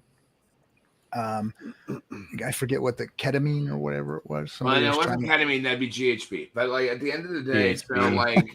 I'm sorry, I don't know my drugs so good anymore. Man, I used to love Time ago. GHB back in the day. We didn't have 3-letter drugs back then. But no, like at the end of the day, just watch your shit, right? Don't leave your drinks up. Pay Watch each attention. other too. Watch each other. Yeah, and like the Yeah, thing with is, the is battle And that's what buddy. happened. This guy got caught trying to stick something in her face, and the Hexicans came to the rescue. The gentleman who was her boyfriend took care of it too, and they kicked the guy out of the club. And we had just some stragglers every once in a while. So, and that's what it is. It's the stragglers that come in. So if you don't, keep an eye on each other at these meetups, especially in Vegas, man. Especially in Vegas. That's well, I didn't wear a single hex piece of clothing for that reason. But the difference is that if you're a Hexican, you're a Hexican, right? But flexing in a situation where you could be a target, it's just a little. It's like speeding in front of the chief of police's house. It's just a little silly. You got to be careful. Check out these dope hats that they fly have. under the radar a little bit, maybe. Be like you be can like fly Hexo. under the radar. Let's see if Being, you can see the inside. Oh, nice. Yeah, it's kind of like a little pulse logo. Attention to detail on that one, huh? And then lastly, cool. I think they made this tag a little upside down because Well, T-shares get remember Who gave that T-shares to you, get bro? smaller. Who gave that to you, bro? And These and this is Kevlar protection class. That's Brian Magruder's logo, his B7? Rochelle private Is equity. that Brian Magruder's logo? Yeah, that's his Rochelle private equity. Yeah. Nice. Hey, Briz, you run into Hex Hangout on Twitter. His people sometimes comment that his logo is upside down, and he just explains it. It's because the T-shares get more rare. So he goes from big to small. That's clever. That's He's clever. I'll tell him about that. deflationary. He's done the logo deflationary. I like that. He's also Russ's comment. It's not really a secret. That's the alt account for John McCoy. He's a freaking hacker badass. My God. Assassinating Hexicans to make the currency rare and get deflationary. Well, What? not really. It's just a good rule of thumb to never put yourself in a fucking situation where you can be taken advantage of. Right. That's it. Because we already are on stream, so we're already targets, and we make stupid decisions. And then there's act of God. There's all these things you put variables in that you have to look at as an ask of risk, right? So just don't do that. That's one of the benefits of being a Philadelphian. You never, ever stop looking over your shoulder everywhere you go for the rest of your life. So we're all. Yeah, this is why I'm talking about that. I kind of know nice things anyway. I was talking about that with Marshall, this gentleman that I met who has his own stream. He's kind of in the alpha male kind of community, but I like what these guys talk about. Just like I like Rollo. His approach, it's not that weird dating freaking alpha male. Look how cool I am with my cards and my shit, and women should be in their play, all that kind of weird stuff. These guys are a little more down to earth. And we were talking about, Marshall was asking me about my background, where it came from and all that stuff. And we started talking. And, I grew up in the inner city and in gang infested neighborhoods. And so I have like what you're talking about, Thos, I have an eye on this side of my head and towards the back, and eye on this side of my head towards the back, and just naturally from where I came from. Right. And right. Absolutely. we take, my kids aren't in that situation. My kids have never had Thank God, right? Thank God. But then they don't have that. But don't make yourself more vulnerable than you are already. Don't talk about, what's out there. He said, we were talking about, how do you feel about raising kids and not being able to pass that on to them, or them not having that same type of, thought process or, and I was like, I do struggle with that because I see how my kids are raised, and they're in a bubble where I've got them, because I didn't want them to have to be exposed to it. But, I feel like we don't have the coming of age. Yeah, there is no need in this. These Yeah. kids nowadays, they're adrift at sea, and it's almost as if the technology has taken over what used to be kind of a tribal thing. I mean, just low hanging fruit. Think about the movie 300. No matter how much mommy or daddy loved him, he was going out in the woods without any clothes on for 7 days, with a sharp fighting fucking wolves. Yeah. Like 300 is just a movie. Like if you read the real but it's something that everybody in the chat, you're wrong. Every tribe, that's an believe me, I can come out of left field. Right? And a woman's worth is childbearing. That is how history through stories has been. A woman has to risk her life to raise a child. A man has to go into the woods and hunt some to bring back meat to raise the child. That 2022, Grandpa. And you can't say that no more. Crypto Kool-Aid, yes, but the whole of our, let's say, basically Western society, whose hole's doing what? No, we're not in the kinetics. WH. Right, we're not in the kinetics couch. The kind of WH hole kind of thing.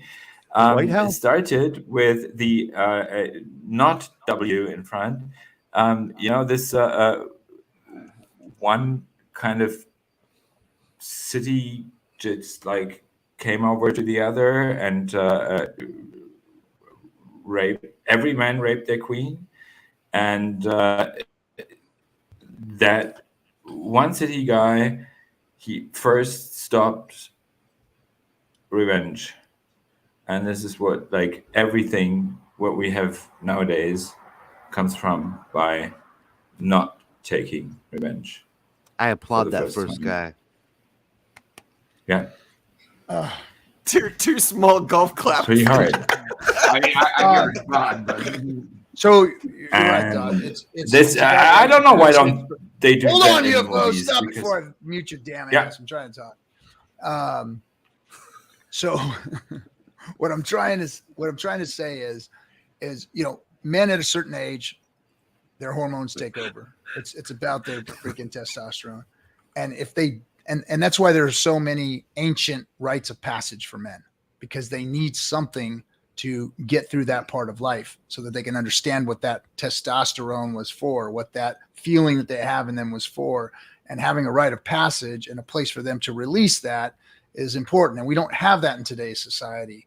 So these men mostly are flocking to these people who are trying to give them a rite of passage, whether it be gangs, whether it be this dating culture thing or whatever it is. As soon as they run into another alpha that acts or has more experience than they do, they flock to it. And a lot of these guys, I think, are leading our young men in bad directions and giving them bad information and making life tough for a lot of people around. There you go, man. Like the ends justifies the means. Are you putting them through this kind of ritual process in order to later evoke some meaningful practices? You know what I mean? Like meaningful could be a morality, value system, mores, you know, whatever it is. What are you drawing out of the young man in that process? Exactly. You know? Well, exactly. That's what's important. The military, you have one option, you have nothing, or you go into something like the military or something that forces you to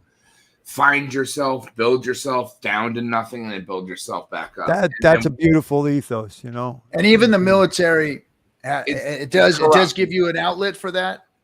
But even it has its flaws too. No, I completely agree. It's not a holistic man, right? Yeah, there you go. Smedley Butler is a perfect example of War's a Racket, because he understood this concept. He understood bringing young men in, but he realized right. If we could have half of it without having that other part, that would be a beautiful. The compassion part.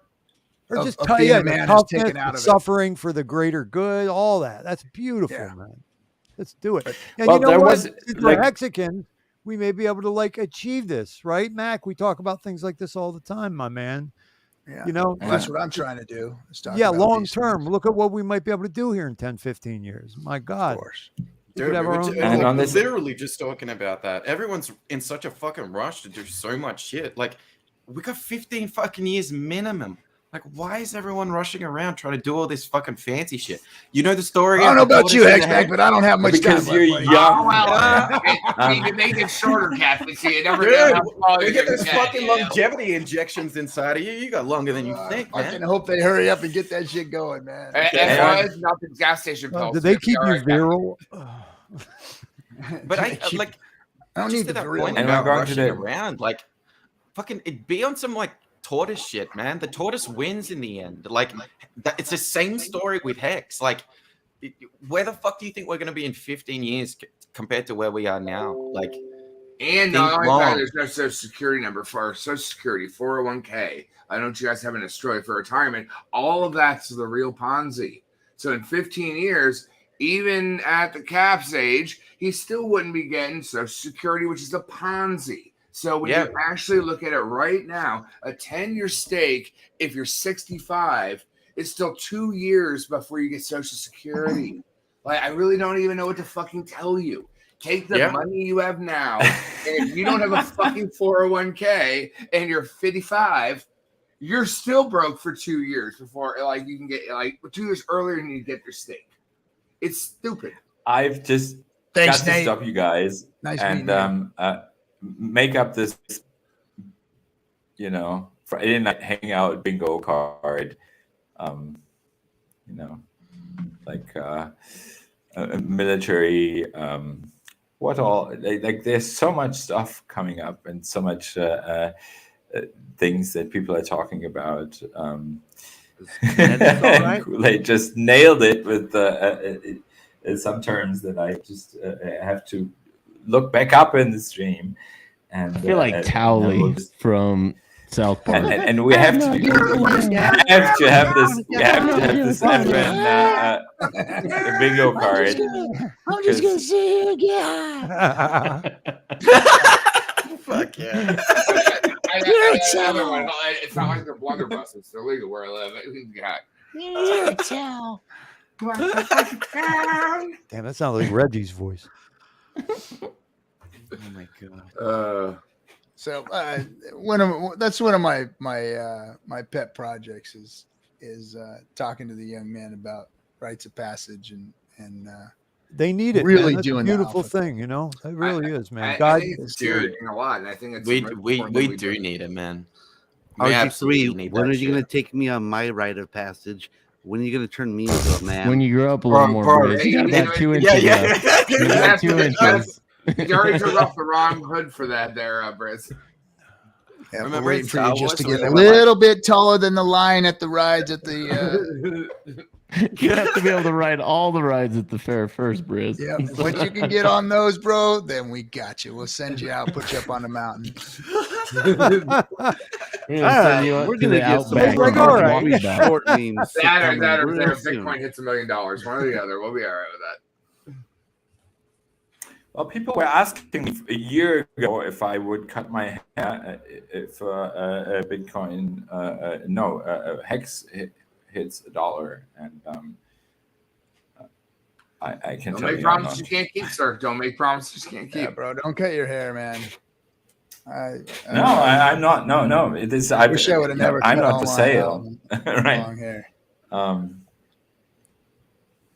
Well, unless maybe like one NFT per hair, that could make me. Your hair, huh? That's a large. One what's up per strand of hair. I hope you made what's this. That's all I can say. I really don't know what to tell. Just make it a dad joke. Hype it all up, and then when it comes down to it, just hold out one hair and cut one hair, so you got a haircut. So Bob, I've been wanting to ask you what was your experience out there this week? My experience was being in this house that I'm in right now. I didn't make it out there. You didn't make it out there? No, man, I'd attract everybody down. Who the heck If I was out there, partying with if I was out there, I'd have met up with you to see me for show.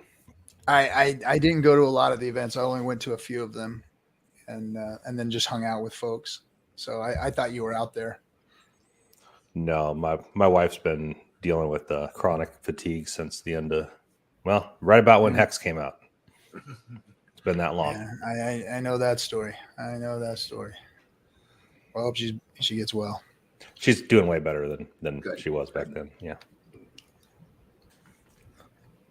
However, a Chicago meetup would be cool.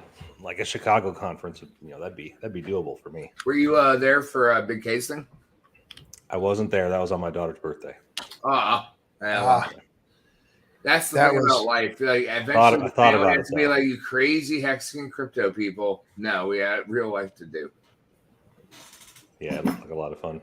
That pitch was awesome. I still didn't actually see it. Somehow I couldn't figure out where it was, and now it got buried in Telegram nonsense. So that should be out there. Why don't we have that out there more often? That should. He did a 360 and threw it over the backstop, I think. Yeah, just threw it off to the side like freaking like it wasn't even close to going over the plate. Fucking Big K. He knew that would get more coverage than anything, right? Well, honestly, I just want to go to one of his Halloween festivals, right? Like he'd be so fun to party with at a jam band show. Big K. Oh, dude, I'm telling you, nobody throws a party like him. There's the first meetup we had, and there's only a few I haven't met yet from the super OG side. I know obviously you Wallaby Rider, but like I would love to go to a festival with Big K. That'd be a fucking ride. Yeah, K threw a party. So the first Hex meetup, he brings an entourage. So we had the exact same room that Freddie had for his party, which you balcony like freaking 50 floors up, with the pool that has a glass view of the leaving out. Yeah, infinity pool type stuff. Yeah, it wasn't an infinity pool. It was like a jacuzzi with glass on one side, so you're like the water is hanging off the edge there.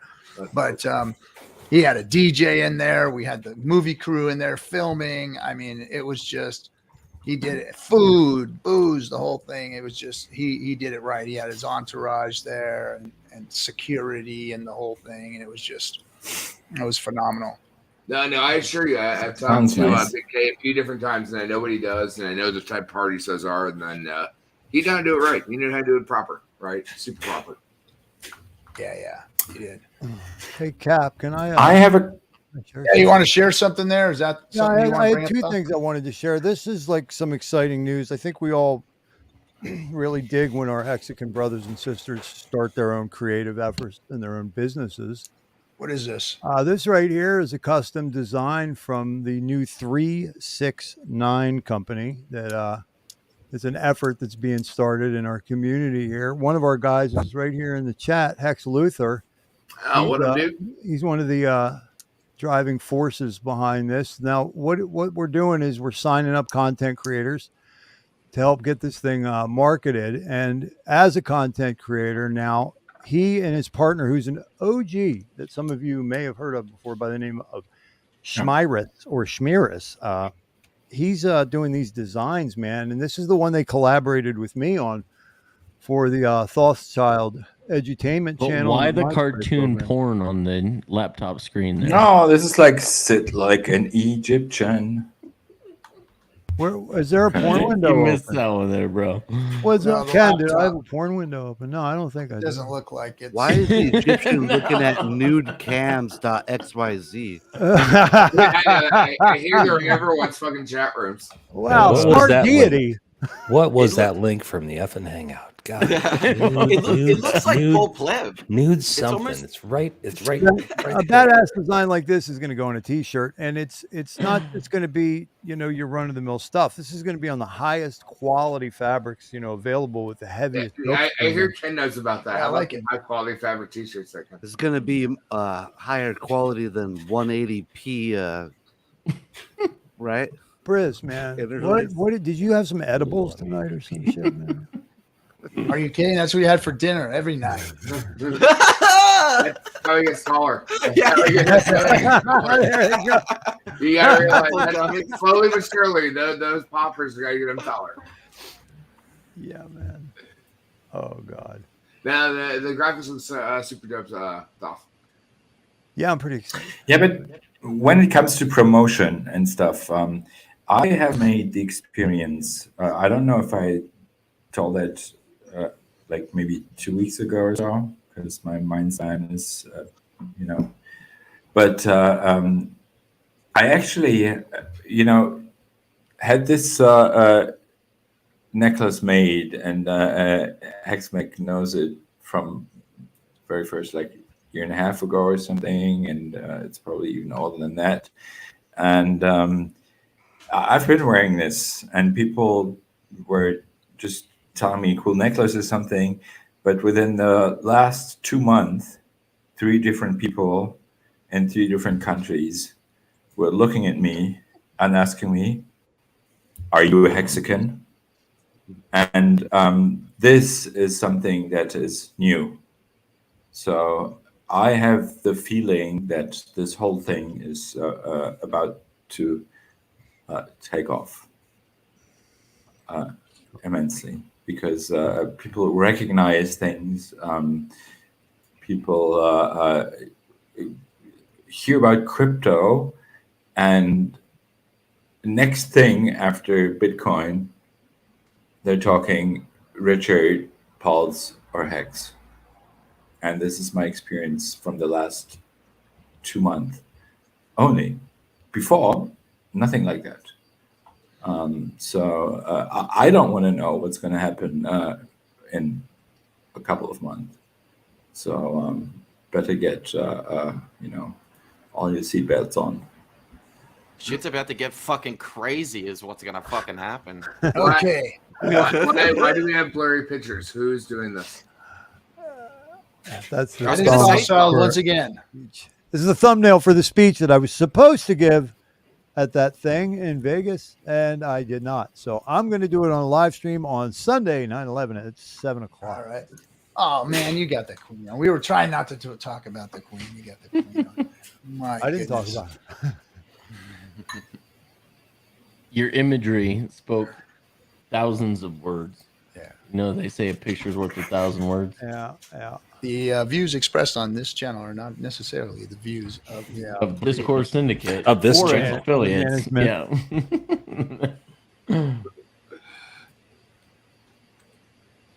Yeah, I think things are going to be this time next year. You won't even believe it. I mean, again, just look at the whole cycle of 2 years, no touchy. Whether you're on the inside of the bull or the inside of the bear, you should be on one side or the other. And so the market moves really fast for those who are prepared. And it's not necessarily about the market or the market price or the no, I don't know, it's market 100% cap about or the market anything. price. It's just about, well, it will be, but just that people recognize things. Yeah, but that'll translate in the market price. Well, that will reflect in marketplace sometime later.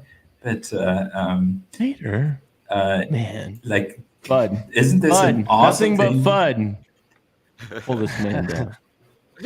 X.com. Like people in crazy locations in the world are recognizing like the Canary Islands.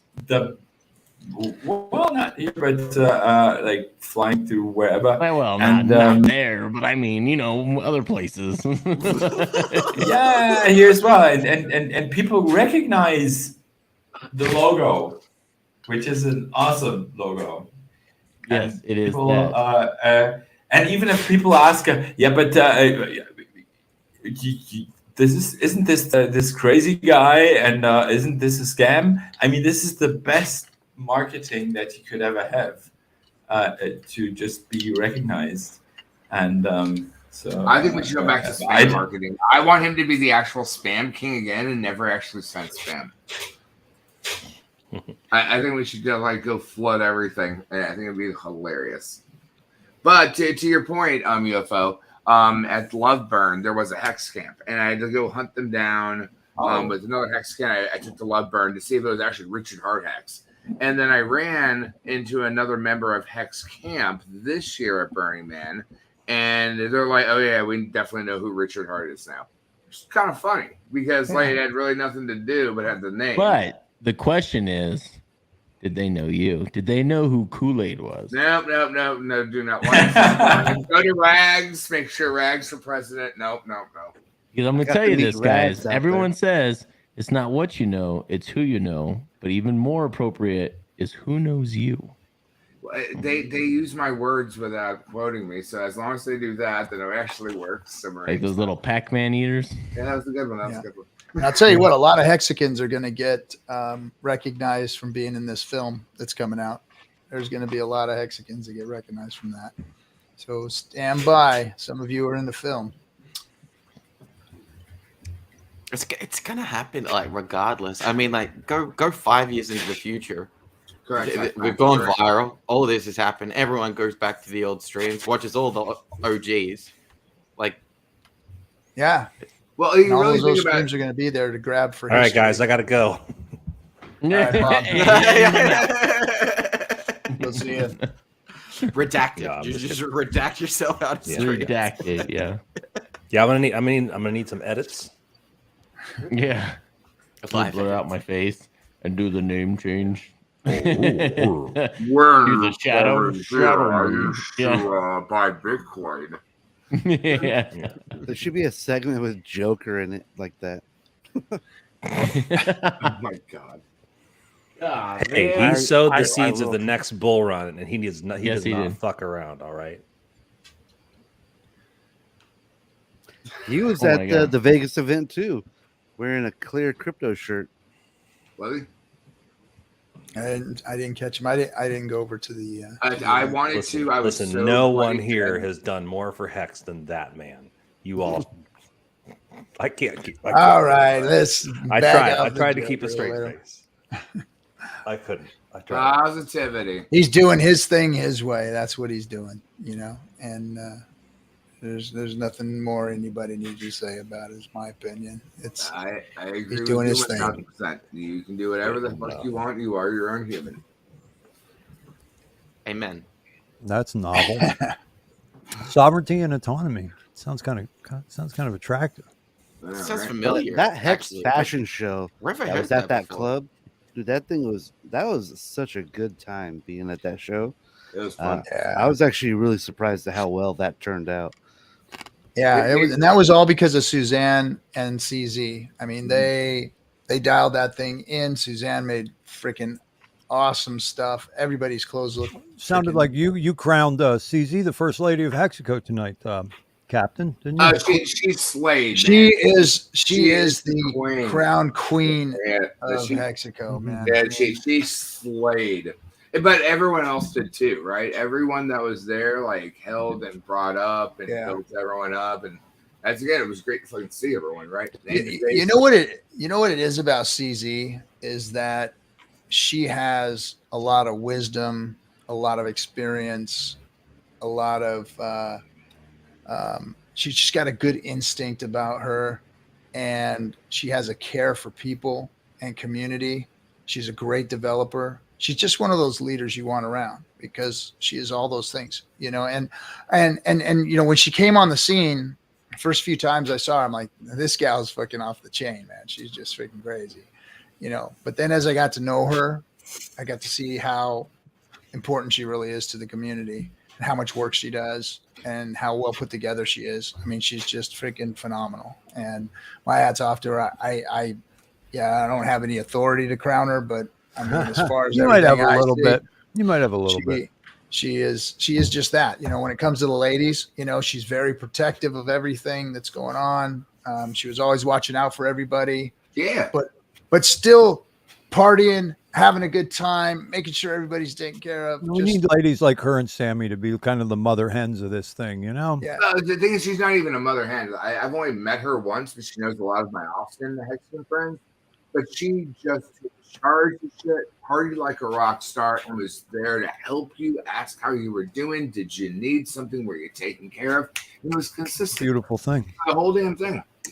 And it was dope. Well, Captain, yes. This quote, being off the chain, representing being on chain, is just the best quote I've heard for tonight. Yeah. Look at you, UFO, with your little holy trinity here. You got your pulse pin, you've got your friggin' pulse X pin, and you got your hex necklace. It's a vibe, Very man. nice, very nice. I like it. Doing my homework at my home. Like you guys got green screens. I'm just sitting in my home, small little apartment.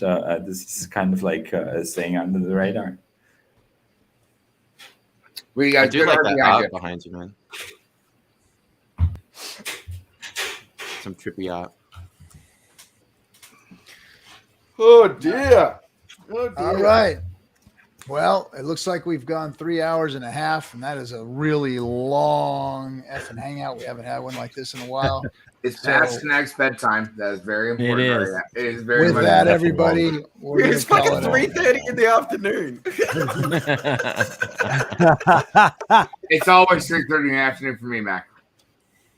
Yeah, Well, anyway, 6:30 Mexicans in the morning. If you missed Vegas, you missed Vegas. I'm sorry, but it was an awesome time. Burning. The community is getting stronger and stronger, and we're bringing better and better leadership in, and more people. And it's just if you get a chance to get to one of these meetups or make a meetup yourself, do it. Get the Hexicans together because there's strength in numbers. There's strength in relationships. Yeah, we can have some good regional meetups this year. Good regional meetups. Everybody start, putting their heads together and building things that are going to help us market Hex and get it out there to the rest of the world. Go save people from the freaking money dangers that are out there. So with that, make it to the next one. Make one yourself. We'll see you guys on Monday. Chat with the captain. Have a good one. And